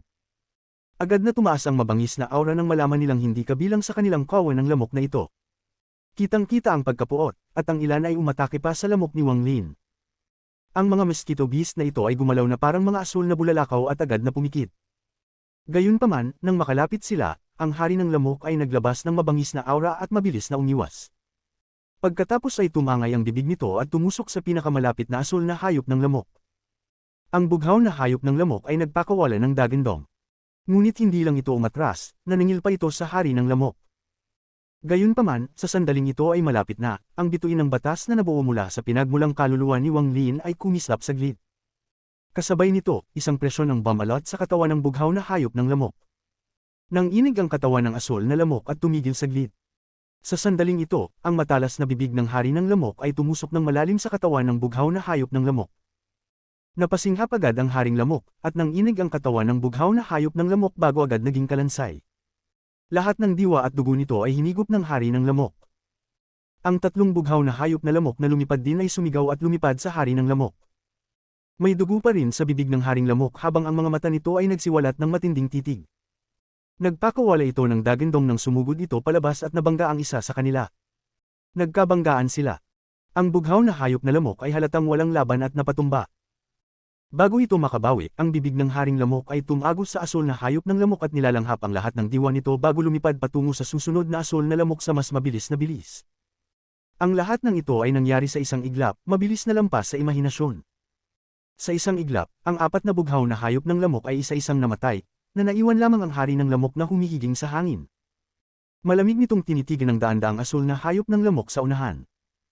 Itinago ni Song Luohai ang kanyang sarili sa ilalim ng isang bato sa ibaba ng bundok, na itinatago ang kanyang aura. Siya ay isang elder ng Silent Soul Sect. Sa halip na sumali sa kompetisyon na nagaganap sa Rank 8 Sects, dito siya nagtago. 3 buwan na siyang nandito, at maingat na sumusulong. Ang kanyang layunin ay ang hari sa mga lamok na ito. Naniniwala si Song Luohai na naiintindihan niya ang mga hayop ng lamok. Ang layunin niya ay makahuli ng isang hari ng lamok upang mapatunayan ang haka-haka sa kanyang puso. Gayunpaman, ang paghuli lamang ng isang hari ng lamok ay napakahirap na halos imposible itong gawin. Una, napakahirap na lampasan ang lahat ng mga hayop ng lamok upang makarating sa kinaroroonan ng hari ng lamok, ngunit kahit na maabot niya ang lugar na iyon, kung hindi niya ito mahuli sa isang pagsubok, kung gayon ang anumang pagkakamali ay magpapaalala sa iba pang mga hayop ng lamok. Sa oras na iyon, hindi siya sigurado na makakatakas siya ng buhay. 3 buwan na ang nakalilipas, si Song Luohai ay nagkulong sa kawan ng lamok na ito at natukoy na mayroong isang hari ng lamok dito. Kaya naman, gumugol siya ng 3 buwang oras para pumuslit dito habang hindi ginagambala ang pula o asul na mga hayop ng lamok. Gayunpaman, nahaharap siya sa isang dilema. Ang lahat ay dahil sa 2 puting hayop na lamok na lumipad dito kalahating buwan na ang nakalipas. Isang beses lang sila nakita ni Song Luohai noon, at malinaw na nararamdaman niya ang aura at pressure ng mga Nirvana Shatterer Cultivator na nagmumula sa kanila. Isang komprehensibong paghahanda ang ginawa ni Song Luohai para sa paglalakbay na ito. Sinuri niya na mayroon siyang 30% na pagkakataon na matagumpay na makumplito ang kanyang layunin. Kapag na-verify na ang kanyang haka-haka, malalaman ang kanyang pangalan sa buong rank 8 na rehiyon. Kahit na ang mga matandang halimaw na iyon ay kailangang iwasan siya. Kahit na ang rank 9 na rehiyon ay papabor sa kanya. Lahat ng iba't ibang benepisyong iyon ang nag-udyok kay Song Luohai na kunin ang panganib na ito. Gayunpaman, ang pagdating ng 2 puting lamok na hayop ay gamulo sa lahat. Nadama pa rin ni Song Luohai na ang 2 puting lamok na hayop na iyon ay malabo na nalaman ang kanyang pag-iral ngunit hindi natagpuan ang kanyang pinagtatagwan, kaya hindi sila gumalaw. Ngunit kung siya ay lilipat ng 1 pulgada, agad nilang makikita siya. Napakapait ng puso ni Song Luohai sa loob ng kalahating buwang ito. Siya ay napaka-tense at hindi nang ahas na kumilos. Kahit na siya ay isang elder ng Silent Soul Sect, siya ay malapit sa ibaba ng elder hierarchy, nasa kalagitnaan lamang ng Nirvana Shatterer. Nang si Song Luohai ay nagiging desperado, nakita niya ang isang bughaw na hayop ng lamok na lumipad. Noong una, wala siyang pakialam at wala siyang oras para pakialaman ng isang bagay na hindi nauugnay sa sarili nitong kaligtasan. Gayunpaman, labis na ikinagulat niya ang sumunod na nangyari. Personal niyang nakita ang nag-iisa, asul na hayop ng lamok na agad na humigop ng tuyo na 4 pang asul na hayop ng lamok na may parehong ranggo. Napakabangis nito at parang gusto silang hamunin. Ang pagtuklas na ito ay agad na naging sanhi ng panginginig ng isip ni Song Luohai, at sa parehong oras, malabo niyang naramdaman na ang kanyang pagkakataon ay dumating na. Umalingaw-ngaw sa buong mundo ang dagandong ng haring lamok. Sabay tingin ng isa sa 2 puting lamok na hayop sa hari ng lamok. Sa isang iglap, isang sinag ng puting liwanag ang sumilay sa grupo ng mga asul na hayop ng lamok. Ang mga bughaw na hayop ng lamok ay umalis sa daan habang ang puting lamok ay direktang sumusugod sa hari ng lamok. Bago ito makalapit, isang dagandong na nakakabasag ng lupa na may matinding impact ang bumangga sa hari ng lamok. Nagkaroon ng isang malakas na putok nang ang hari ng lamok ay napaatras ng ilang dosenang talampakan. Nagpakawala ito ng dagandong at muling umaban. Matapos patulsikan ng puting hayop ng lamok ang hari ng lamok, lumutang ito sa hangin at malamig na tumingin sa hari ng lamok na may bakas ng pagpatay. Pagkatapos ay muli itong sumulpot na parang isang puting kidlat sa hari ng lamok. Sa sandaling nagbanggaan ang 2 hayop ng lamok, ang bituin ng batas na nabuo ni Wang Lin ay nagsimulang umikot na parang baliw, at ang malaking halaga ng pinagmulang enerhiya ay bumalot sa katawan ng hari ng lamok. Ang pinagmula ng enerhiya ay bumagsak sa puting lamok sa sandali ng epekto. Sa sandaling lumitaw ang pinagmula ng enerhiya, ang mga nakapaligid na hayop ng lamok ay umungal ng malakas. Agad na pinalibutan ng daan-daang Blue Mosquito Beast ang hari ng lamok at tinitigan ito. Nagkaroon ng isang malakas na putok habang ang puting hayop ng lamok ay nanginginig at napaatras. Isang malamig na tingin ang tumambad sa mga mata nito habang ikinakapak ang kanyang mga pakpak, dahilan para maging tuwid ang hugis kawit na buhok sa katawan nito. Ginawa nitong parang ang puting hayop na lamok ay natatakpan ng mga sibat. Tapos nagkalat yung mga buhok na yon. Sa isang sulyap, parang bukol ang puting hayop ng lamok. Ang puting lamok na hayop ay sinisingil sa hari ng lamok. Ang bangkay ng hari ng lamok ay lumabas ng walang anumang layunin na umatras. Umalingaw-ngaw ang mga dumadagandong na dagandong sa buong mundo habang ang 2 hayop na lamok ay nagsimula ng isang buhay at kamatayan na labanan. 12-12 beses nagbanggaan ang 2 hayop na lamok sa loob ng maikling panahon. Lalong tumindi ang mga ugong habang umaalingaw-ngaw ang mga salpukan na nakadurog sa lupa. Napabalikwas ang puting lamok. Maraming sugat sa katawan nito na puno ng dugo. Nanghihinayang din ang hari ng lamok at medyo nawala ng gana, ngunit mas lalong lumakas ang bangis sa mga mata nito. Sa pagkakataong ito ay hindi na nito inaasahang hinintay ang utos ni Wang Lin bago ito singilin sa umaatres na puting lamok na hayop. Nagpakawala ng dagandong ang puting hayop na lamok. Lahat ng balahibo sa katawan nito ay tumindig ng tuwid bago silang lahat ay bumagsak at lumipad na parang lumilipad na mga espada. Ito ay tulad ng isang malakas na spell, at ang lahat ng mga buhok ay bumaril patungo sa hari ng lamok. Sa pag-usad ng haring lamok, hindi lang ito bumagal, mas mabilis pa itong lumipad. Ang hari ng lamok ni Wang Lin ay nasa yugto pa lamang ng paglaki at hindi pa nakaranas ng maraming labanan laban sa sarili nitong angkan, ngunit ito ay natututo. Sa sandaling ito ay nag-charge out, ang lahat ng hugis kawit na buhok nito ay tumubo sa ilalim ng asul na glow. Sa isang iglap, lumaki sila hanggang sa mga 12-12 ng talampakan ng haba. Sa sandaling ito ay nagmamadaling lumabas, natuto ito sa puting hayop ng lamok. Nalaglag lahat ng buhok nito at bumaril pa sulong. Nagkaroon ng kulog habang nagsasalpukan ng dalawang ulan ng buhok, at sunod-sunod na dagandong ang umalangaw-ngaw. Ang malaking epekto ay naging sanhi ng pag-urong ng lahat ng mga hayop sa paligid. Lalong naging mabangis ang hari ng lamok nang sumisingil ito sa pamamagitan ng salpukan ng mga buhok at sinisingil ang puting hayop ng lamok. Parang nabaliw, walang awang hinampes nito ang puting hayop ng lamok, at ang bibig nito ay patuloy na naghahanap ng pagkakataong makasaksak sa katawan ng puting lamok. Ang puting hayop ng lamok ay balisang umatras, ngunit sa sandaling ito, isang napakalakas na aura ang lumabas mula sa bundok. Ang aura na ito ay naglalaman ng isang pressure na kailangang ipasa ng lahat ng mga hayop sa lamok. Sa sandaling lumitaw ang aura na ito, ang isa pang puting lamok na hayop ay lumipad sa hangin at nagpakawala ng dagandong. Isang malaking bitik ang lumitaw sa tuktok ng bundok, na umaabot hanggang sa ibaba ng bundok. Parang may pamunit lang sa bundok. Isang sinag ng lilang liwanag ang bumaril mula sa bitik sa bundok. Kasabay nito, isang sinaunang aura ang kumalat at ang lilang ambon ay lumabas mula sa bitik. Makapal ang ambon na ito. Matapos itong lumitaw, mabilis itong umatras. Mula sa loob ng ambon, lumipad palabas ang isang mabangis na hayop na lamok na mga 1,000 talampakan ng laki. Ang hayop na lamok na ito ay natatakpan ng mga lilang buhok. Bagamat sila ay nakalaylay at mukhang magulo, sa sandaling lumitaw ang lamok na hayop na ito, lahat ng nakapaligid na hayop ng lamok, pula o asul, ay tumahimik. Nanliit ang mga pupil ni Song Luohai habang nakatitig siya sa purple mosquito beast na may magulo na buhok. May kislap ng katakawan sa kanyang mga mata. Hari ng lamok. Ang walang malasakit na tingin ng Purple Mosquito King na ito ay casual na tumingin kung saan nagtatago si Song Luohai bago bumagsak sa Mosquito Beast ni Wang Lin. Pagkaraan ng mahabang panahon, nagpakawala ito ng mahinang pagsirid. Kabanata 1238 Bagong Hari. Ito ay isang dagandong na naglalaman ng lakas ng isang hari ng lamok. Sa ilalim ng panggigipit na ito, lahat ng hayop ng lamok ay dapat sumunod at maging bahagi ng kawan ng haring lamok na ito. Ang mga aksyon ng Mosquito Beast ni Wang Lin ay nakakuha ng pagkilala sa Purple Mosquito King, kaya personal nitong tinanggap ito bilang isang miyembro ng kanyang kawan. Ito rin ang layunin ni Wang Lin. Habang ang hari ng lamok ay nagpakawala ng kanyang dagandong, ang hayop ng lamok ni Wang Lin ay nagpakawala rin ng isang dagandong, na kumikilos na parang sumusuko na ito. Kinokontrol ni Wang Lin ang hari ng lamok na dahan daw ang lumipad pasulong, na nakalapit sa hari ng lamok. Sa sandaling lumitaw ang Purple Mosquito King, malinaw na naramdaman ni Wang Lin ang aura ng mid-stage na Nirvana Shatterer Cultivator mula rito, kaya hindi masyadong malakas ang Mosquito King na ito. Ang bundok na ito ang tahanan ng kawan nito. Malinaw na gugugulin nito ang halos lahat ng oras nito sa loob ng bundok, nakikipaglaban sa metamorphosis, at hindi basta-basta lalabas. Bagamat mas mahina ang Mosquito Beast ni Wang Lin, ito ay naging Golden Mosquito Beast, kaya mahirap para sa Purple Mosquito King na ito na mapansin na ang lamok ni Wang Lin ay nagtatago ng aura nito. Ang paggalaw ng Mosquito Beast ni Wang Lin ay hindi nakakuha ng atensyon ng mga nakapaligid na Mosquito Beast.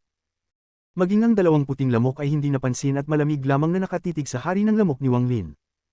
Gumamit ng 3 hininga ng oras ang lamok na hayop ni Wang Lin upang isara ang maikling distansyang ito. Sa sandaling ito, wala pang 100 talampakan ang layo ng Mosquito Beast ni Wang Lin mula sa Purple Mosquito King. Ang mga mata ng purple na lamok na hari ay nagsiwalat ng bakas ng pagdududa, at nagpakawala ito ng isa pang mahinang dagandong. Ang lamok na hayop ni Wang Lin ay umungal din bilang tugon, ngunit bigla itong bumilis at tumawid sa 100 talampakang distansya. Sa sandaling ito, ang lahat ng nakapaligid na hayop ng lamok ay nagsimulang umungol ng mabangis. Ang dalawang mapuputing hayop na lamok ay naglabas ng mabangis na mga tingin at akmang sisingilin palabas. Pati ang aura ng Purple Mosquito King ay nanlamig agad. Gayunpaman, sa sandaling ito, ang bituin ng batas na may pinanggalingang kaluluwa ni Wang Lin sa loob ay mabilis na umikot at lumipad palabas. Naglabas ito ng matinding kislap at nagbagong anyo sa pinagmulang kaluluwa ni Wang Lin.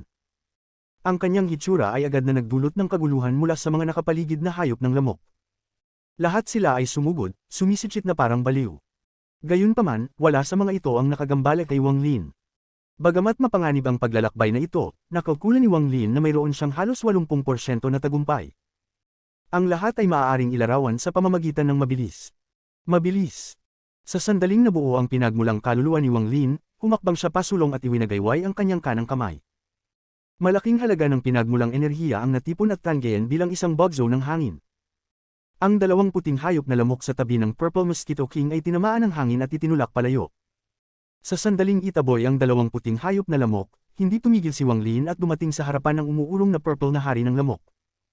Nagningning ang mga mata niya nang iangat niya ang kaliwang kamay at itinutok ang kaliwang palad sa kawalan. Ang pinagmula ng enerhiya ay nagsimulang magtipon na parang baliw, at kasabay nito, ang kanang kamay ni Wang Lin ay mabilis na itinuro ang likod ng kanyang kaliwang kamay. Sa sandaling lumapag ang kanyang daliri, ang langit at lupa ay nanginig at ang walang katapusang pinagmulang enerhiya ay natipon sa daliri na parang baliw. Ang marka ng bituin ng batas ay kumislap sa likod ng kaliwang kamay ni Wang Lin. Lumipat ito sa kanyang hintuturo at nagsimulang mag-flash. Agad na naramdaman ng Purple Mosquito King ang isang life and death crisis na hindi pa nito naramdaman sa buong buhay nito. Napakalakas ng pakiramdam na ito, kaya umungol ito ng marahas habang umaatres ito na parang baliw. Hindi tumigil si Wang Lin. Ang kanyang kanang kamay ay gumuhit ng isang arko at itinuro muli. Nang lumapag ang pangalawang daliri, parang hindi mabilang na kulog ang sumabog sa langit. Pakiramdam ko pati ang lupa mismo ay nanginginig. Ang isa pang bituin ng batas ay lumitaw sa likod ng kanyang kaliwang kamay. Lumipat ito sa kanyang gitnang daliri at marahas na kumislap. Habang sumusulong siya, gumalaw muli ang kanang kamay ni Wang Lin at muling damapo ang daliri niya. Sa pagkakataong ito ay tila nabasag ang lupa at umalingaw ang isang dumadagandong na dagandong sa kalangitan at lupa. Isang malaking puyo ng tubig ang lumitaw sa kalangitan at nang alap ng malaking halaga ng pinagmulang enerhiya na tila pumasok sa likod ng kanyang kaliwang kamay sa paggalaw ng kanyang kanang kamay. Ang ikatlong bituin ng batas ay lumitaw at huminto sa singsing na daliri ng kaliwang kamay. Ang lahat ng ito ay nangyari sa isang iglap. Tatlong hakbang ang ginawa ni Wang Lin sa kalangitan, at umatras ng daan-daang talampakan ang hari ng lilang lamok. Ang katawan nito ay kumislap ng lila, at lumilipad ito pababa. Ang mga nakapaligid na hayop ng lamok ay sumugod na parang baliw sa pagtatangkang pigilan itong mangyari. Parang gusto nilang punitin si Wang Lin. Malayo pa, habang umaatungal ang mga lamok, tila ba nadistorbo ang langit nang dumami pa ang mga lamok. Malamig ang ekspresyon ni Wang Lin habang siya ay gumawa ng pang-apat na hakbang. Ang kanyang kanang kamay ay umabot sa langit, na naging sanhi ng marahas na pagdagandong ng langit. Ang vortex na lumitaw ay tila nahawakan ni Wang Lin at pagkatapos ay mabilis na lumiit. Sa pamamagitan nito, natipon ni Wang Lin ang kapangyarihan ng ikaapat na daliri, at ang kapangyarihan ay pumasok sa likod ng kanyang kaliwang kamay. Nabuo ang ikaapat na bituin ng batas na ito. Sa sandaling ito, apat sa mga daliri ni Wang Lin ang naglalaman ng kapangyarihan ng batas. Ang kanyang kamay ay tila naging kamay ng batas.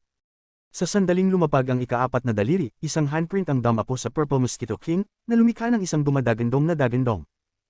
Bagamat mabagal ang tunog ng lahat ng ito, nangyari ang lahat sa tatlong paghinga. Damapo ang handprint sa Purple Mosquito King. Sa sandaling ito, maging ang hangin sa Wind Celestial Realm ay huminto sandali. Umalingaw-ngaw ang isang dumadagandong na dagandong habang umaalingaw-ngaw ang mga popong sound sa loob ng katawan ng Purple Mosquito King. Maging ang malalaking bitik ay lumitaw sa napakalaking bibig nito. Isang malinaw na handprint ang lumitaw sa pagitan ng mga kilay nito, na naging dahilan ng mabilis na pagbagsak ng katawan nito. Napakaraming dugo ang bumulwak mula sa handprint, dahilan upang ang Purple Mosquito King ay nagpakawala ng malungkot na sigaw. Habang mabilis na umatras ang malaking katawan nito, tumakas mula sa katawan nito ang malaking dami ng purple na ambon, ngunit mabilis itong umatras pabalik sa katawan nito. Nangyari ito ng 3 beses sa maikling panahon. Sa tuwing lilito at aalis ang purple na ambon, mas magiging malabo ang handprint sa pagitan ng mga kilay nito. Para bang ginagamit ng Purple Mosquito King na ito ang paraan para mabilis na gumaling. Kasabay ng pag-atres nito ay tumindig ang lahat ng balahibo sa katawan nito at tila bumabalot ang batas sa katawan nito. Isang kababalaghan na naganap lamang ng ang mga cultivator ng Nirvana Shatterer ay gagamit na ng mga spelling. Sa sandaling ito, ang dalawang puting lamok na hayop na itinulak palayo ni Wang Lin na parang baliw. Ang daan-daang asul na hayop ng lamok na naglabas ng aura ng mga Nirvana Cleanser Cultivator ay desperadong pumasok. Ang libu-libong pulang hayop na lamok ay umikot na parang baliw. Lahat ng balahibo sa kanilang katawan ay tumindig habang nakatitig kay Wang Lin, at ang kanilang mga sitsit ay nakakadurog ng lupa. Kahit na malayo, ang ripple sa abot tanaw ay lalong pumikit habang ang isang walang hangganan, pulang karagatan ay mabilis na nagsasara. Sa sandaling ito, ang asul na ilaw sa mosquito beast ni Wang Lin ay kumislap at napalibutan ng lugar. Gayunpaman, sa susunod na sandali, ang asul na liwanag na ito ay bumagsak at napalitan ng isang gintong liwanag. Ito ang naging tanging gintong liwanag sa loob ng 5,000 kilometrong lugar na ito. Ang hayop ng lamok sa ginintoang liwanag ay parang tunay na hari, at nagpakawala ito ng dumadagandong na dagandong. Ito ang sigaw ng hari, ang dagandong ng isang haring lamok. Sa sandaling lumitaw ang ginintoang liwanag na ito, ang mga pulang hayop na lamok ay nanginig at hindi inaasahang tumigil. Puno ng pagkamangha ang kanilang mga mata, ngunit mas may takot sa kanila habang nakatingin sila sa gintong liwanag. Ang daan-daang blue mosquito beast ay tumigil din sandali habang nag-charge. May pagpupumilit sa kanilang mga mata, ngunit hindi sila naglakas loob na lumapit. Maging ang dalawang maputing hayop na lamok ay tumigil at umikot sa kanilang paligid. Maging ang kanilang mga dagandong ay hamina ng husto. Ang umaatres na mabangis na hayop na lamok na gumagaling ay nagulat, ngunit sa lalong madaling panahon ang mga mata nito ay nagpakita ng isang napakapangit, mabangis na titig. Nagsimula itong umungol kasabay ng pag-ungol ng lamok na hayop ni Wang Lin. Ang lahat ng ito ay lubos na nabago dahil ang hari ng lamok ni Wang Lin ay naglabas ng kanyang aura. Ito ay hindi na isang labanan sa pagitan ng isang cultivator at ang lilang hari ng lamok, ngunit isang labanan sa pagitan ng dalawang hari ng lamok. Walang hayop na lamok ang maaaring lumahok sa labanan sa pagitan ng dalawang hari ng lamok. Hindi sila ng ahas na lumahok, at hindi sila makasali. Ito ay isang mahalagang bahagi ng plano ni Wang Lin. Ang hari ng lamok ni Wang Lin ay nagpakawala ng ginintoang liwanag, pagkatapos ay nagpakawala ito at umalingaw na parang kidlat ng ginintoang kidlat. Direkta nitong sinisingil ang malubhang na sugatan na Purple Mosquito King. Kasabay nito, ang pinagmulang kaluluwa ni Wang Lin ay mabilis na naglaho, bumalik sa bituin ng batas, at nahulog sa katawan ng lamok na hayop. Gayunpaman, sa sandaling bumagsak ito, isinagawa ni Wang Lin ang huling bahagi ng planong ito. Ang Stop Spell. Ang kanang kamay ng kanyang pinagmulang kaluluwa ay nakataas at itinuro ang lilang hari ng lamok. Sa sandaling itinuro ng kanyang daliri, ang langit at lupa ay nanginig. Walang pinanggalingang enerhiya ang dumating, ngunit ang walang katapusang celestial na espiritual na enerhiya ay sumugod. Ginagamit niya ang celestial spiritual energy ng celestial realm para makamit ang peak power ng Stop Spell. Nang bumagsak ang daliri, nanginig ang katawan ng Purple Mosquito King at lahat ng galaw nito ay saliado. Sa sandaling tumigil ang katawan nito, sumara ang lamok ni Wang Lin. Ang ginintoang bibig nito ay tumusok sa katawan ng Purple Mosquito King, pagkatapos ay nagsimula itong huminga na parang baliw. Nanginig at mabilis na nalanta ang katawan ng Purple Mosquito King bago ito tuluyang nawala. Maging ang katawan nito ay naging esensya na lahat ay hinigop ng hari ng lamok ni Wang Lin. Isang dagandong na puno ng kagalakan ang nagmula sa hari ng lamok ni Wang Lin. Kasabay ng nakadurog na dagandong na ito ay isang malakas na presyon na pumapalibot sa lugar. Ang pagsilang ng isang bagong hari ng lamok. Nanginginig ang isip ni Song Luohai na nagtatago sa loob ng bundok. Lahat ng kanyang nakita ay nagpalawak ng kanyang pananaw. Agad na nakilala ni Song Luohai na ang pinagmulang kaluluwa na lumitaw ay hindi spell ng isang hari ng lamok, ngunit isang tunay na pinagmulang kaluluwa. Mayroong pinagmulang kaluluwa ng cultivator sa hari ng lamok na iyon. Nagningning ang mga mata ni Song Luohai habang nakatitig sa hari ng lamok, at bumilis ang tibok ng kanyang puso. Kabanata 1239 Origin Sect. Kumalat ang maputlang gintong liwanag mula sa katawan ng hayop ng lamok at bumalat sa lugar. Isang panggigipit ang pumaligid sa libu-libong hayop ng lamok, at nasaksihan din nila ang pagsilang ng isang bagong hari. Iyong mga pulang lamok na hayop ang unang sumuko. Ang kanilang mga mata ay napuno ng pagkamangha at sila ay sumigaw ng pagsang-ayon. Kung tungkol sa daan-daang asul na hayop ng lamok, may bakas ng pakikibaka sa kanilang mga mata, ngunit habang kumalat ang panggigipit ng hari ng lamok, naging sunod sanyaran din sila. Ang pinakamahirap ay ang dalawang puting hayop na lamok. Tinitigan ng dalawang hayop na lamok ang hari ng lamok ni Wang Lin. Kahit gaano pa kalakas ang pagdiin ng hari ng lamok ni Wang Lin, malamig pa rin ang kanilang mga tingin. Ang hayop ng lamok ni Wang Lin ay nagpakita ng masamang tingin at nagpakawala ng isang sotset. Ang mga tingin ng lahat ng mga hayop na lamok ay nagtipon sa dalawang puting lamok at naging mabangis na tingin. Ang dalawang puting lamok na hayop ay nagpakawala ng kahabag-habag na sigaw.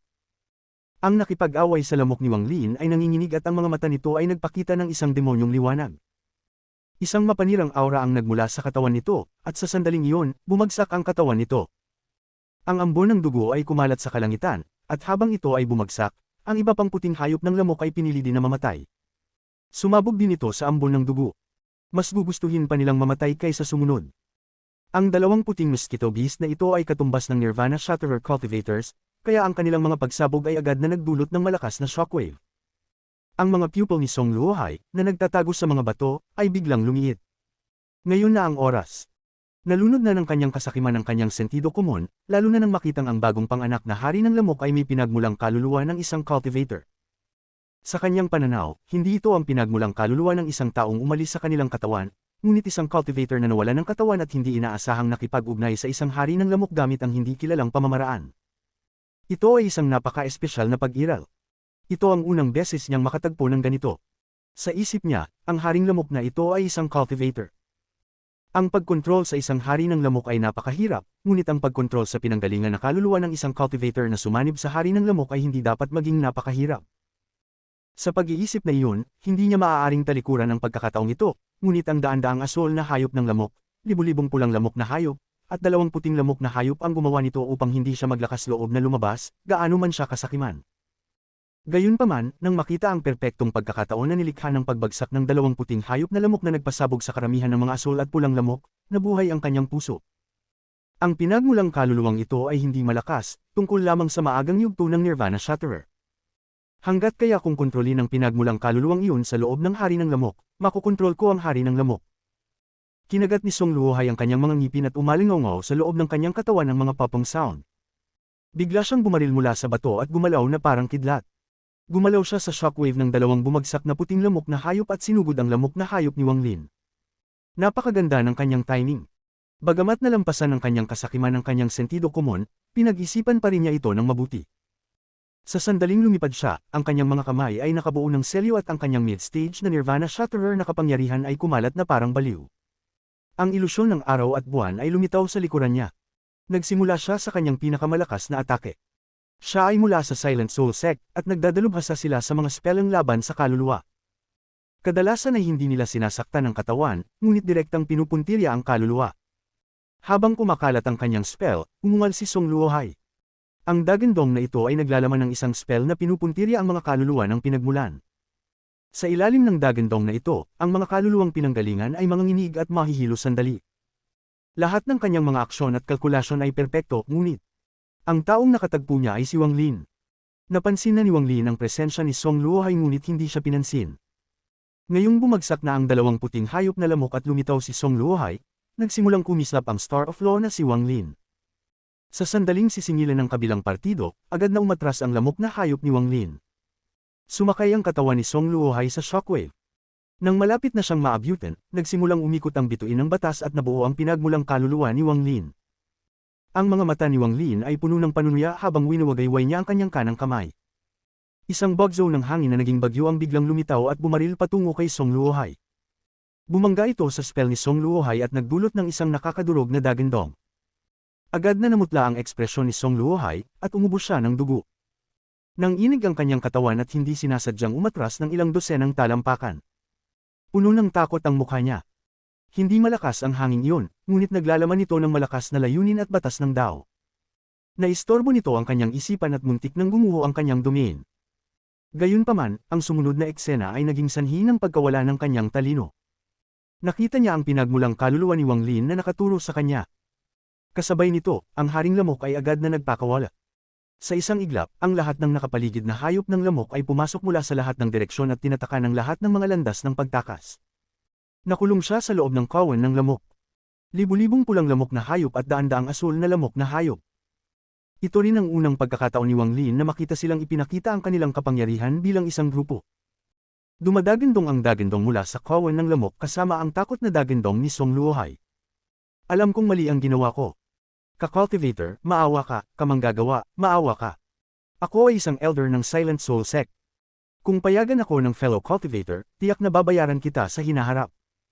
Puno ng pagkabalisa at pagmamakaawa ang kanyang boses. Kalmado ang ekspresyon ni Wang Lin.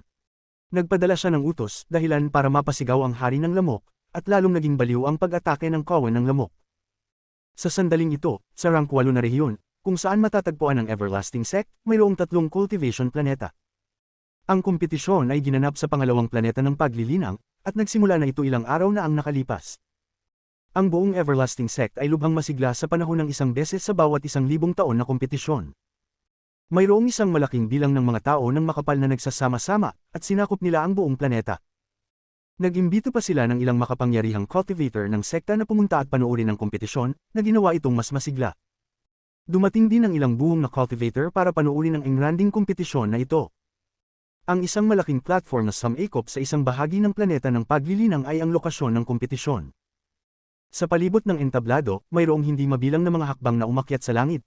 Ito ay mga upuan, at sila ay puno ng mga cultivator. Ang Origin Sect ay nasa isang maliit na lugar sa hilagang gilid. Kung ikukumpara sa ibang mga sekta, na may daan-daang tao, ang Origin Sect ay mayroon lamang 10 tao at mukhang napakalungkot. Si Luyan Fei ay tahimik na nakaupo doon. Ilang araw na lang ang natitira hanggang sa matapos ang kompetisyon sa pagitan ng rank 4 na sekta, pagkatapos ay ang rank 5 sects na.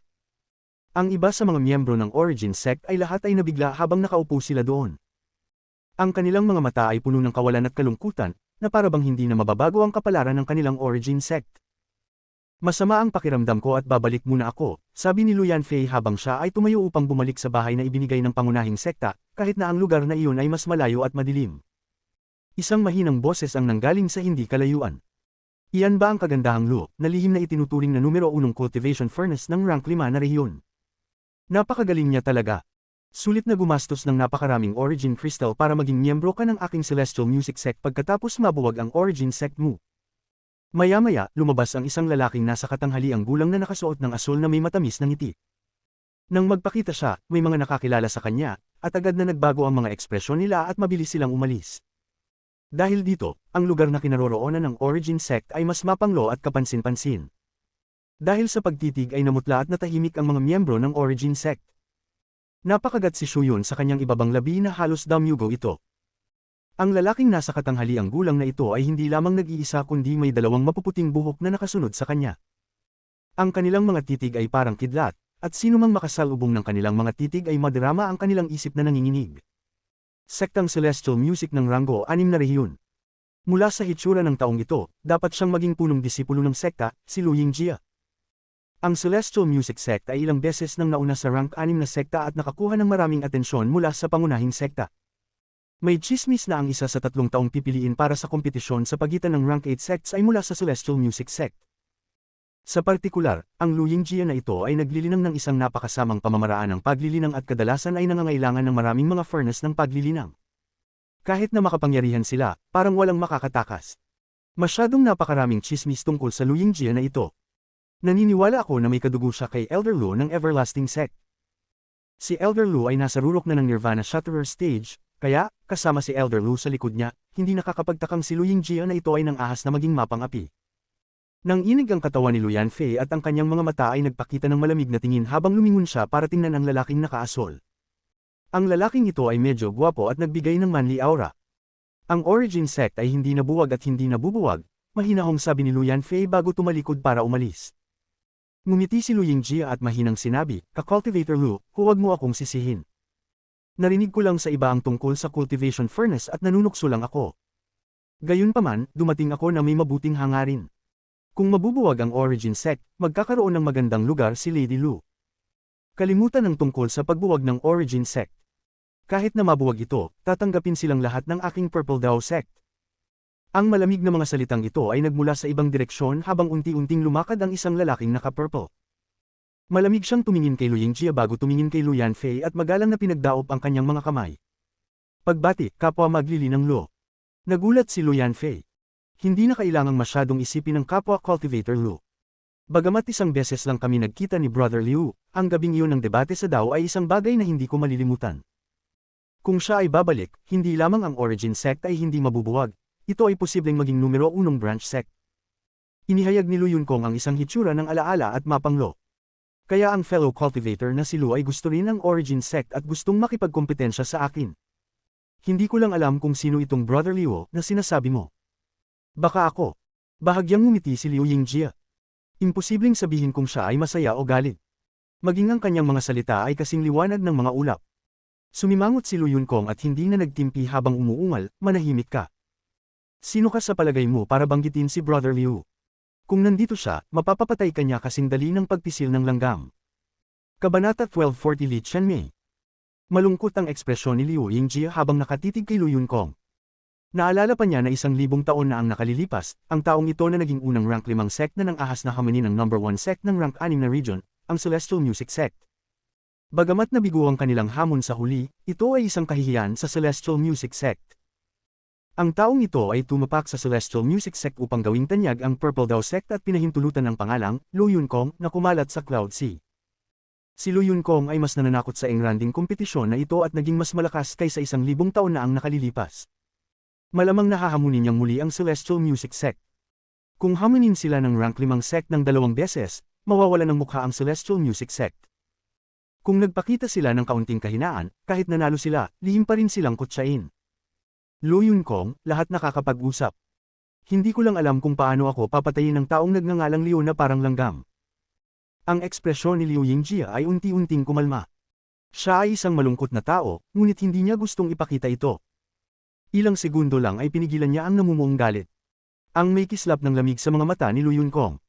Natural na nakikita niya ang personalidad ni Liu Yingjia, ngunit habang nakikita niya, lalo siyang naaayawan sa kanya. Kung dumating siya, malalaman mo.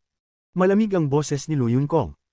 Bukod sa kompetisyon, ang pinakamalaking dahilan kung bakit siya pumunta sa Everlasting Sect ay para makitang muli si Wang Lin.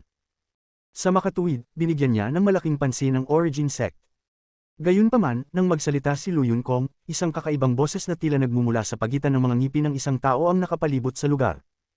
Inaasahan ko rin itong taong nagngangalang Liu na sinasabi mo, Lu Yunkong. Sa sandaling lumitaw ang boses na ito, nagbago ang ekspresyon ni Lu Yunkong. Hindi lang siya, kundi ang mga ekspresyon ng lahat sa Origin Sect, kasama na si Lu Yanfei, ay nagbago. Ang boses na ito ay parang mahina, ngunit sa sandaling ito ay lumitaw, naapektuhan nito ang pinagmula ng mga kaluluwa ng lahat at naging sanhi ng marahas na pagbabago-bago. Kung ang antas ng paglilinang ng isang tao ay hindi sapat na mataas, ang kanilang mukha ay mamumutla at ang kanilang pinagmulang kaluluwa ay masusugatan sa kalituhan na ito.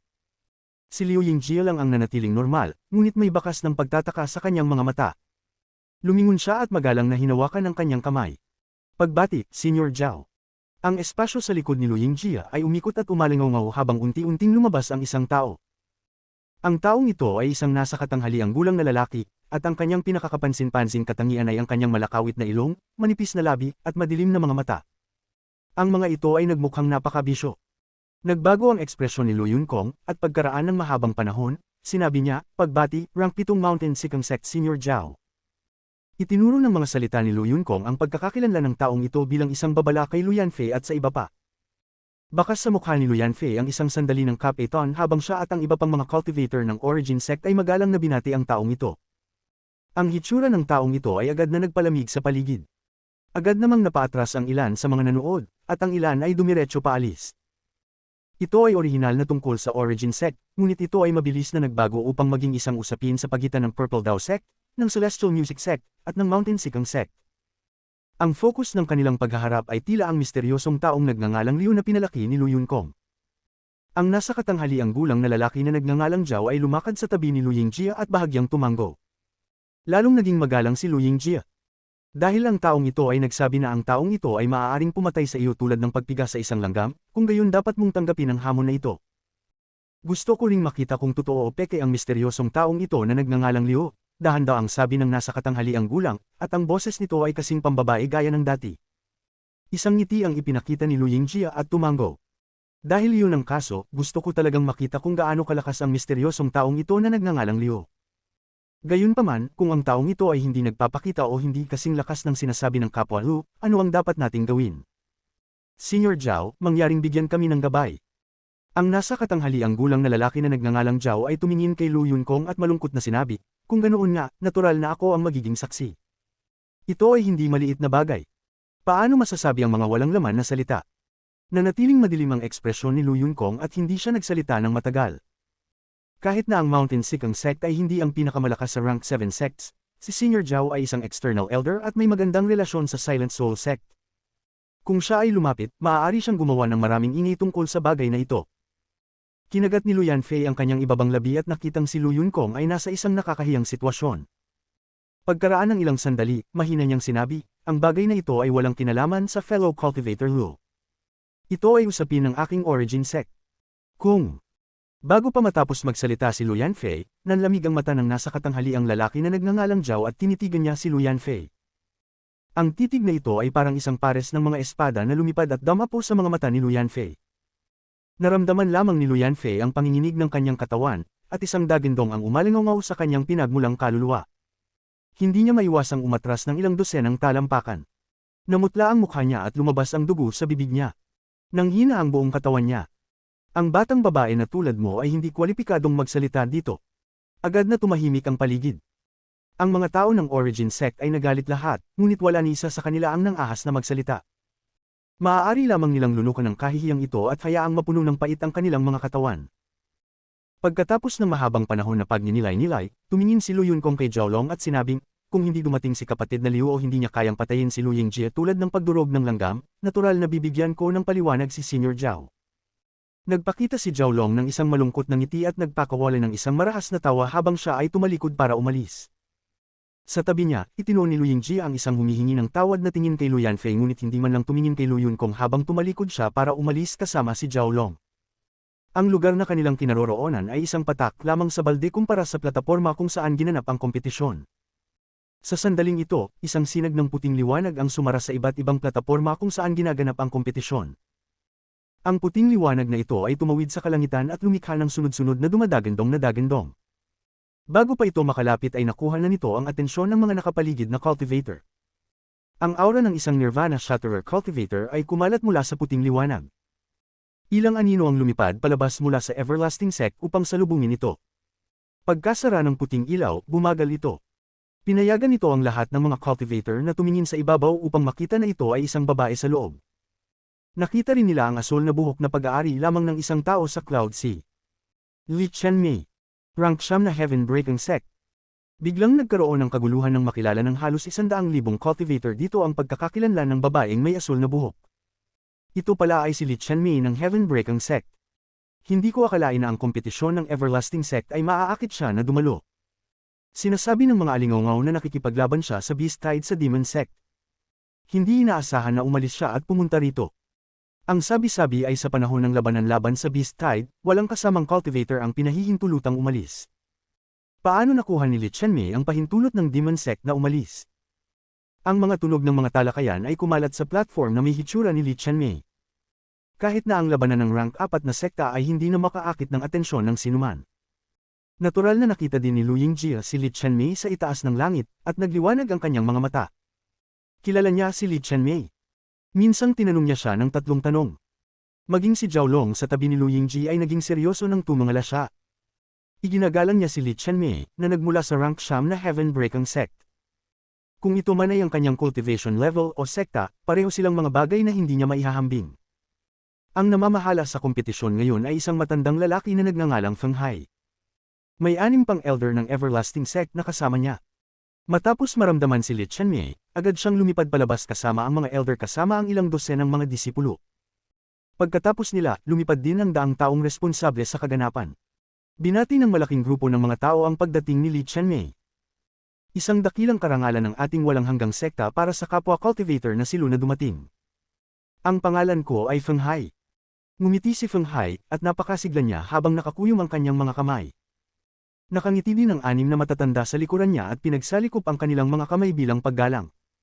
Ang lahat ng mga alagad ay nagpahayag ng magalang na mga pananalita. Tumingin din sila kay Li Qianmei na may mga mata na puno ng paghanga at pagkamangha.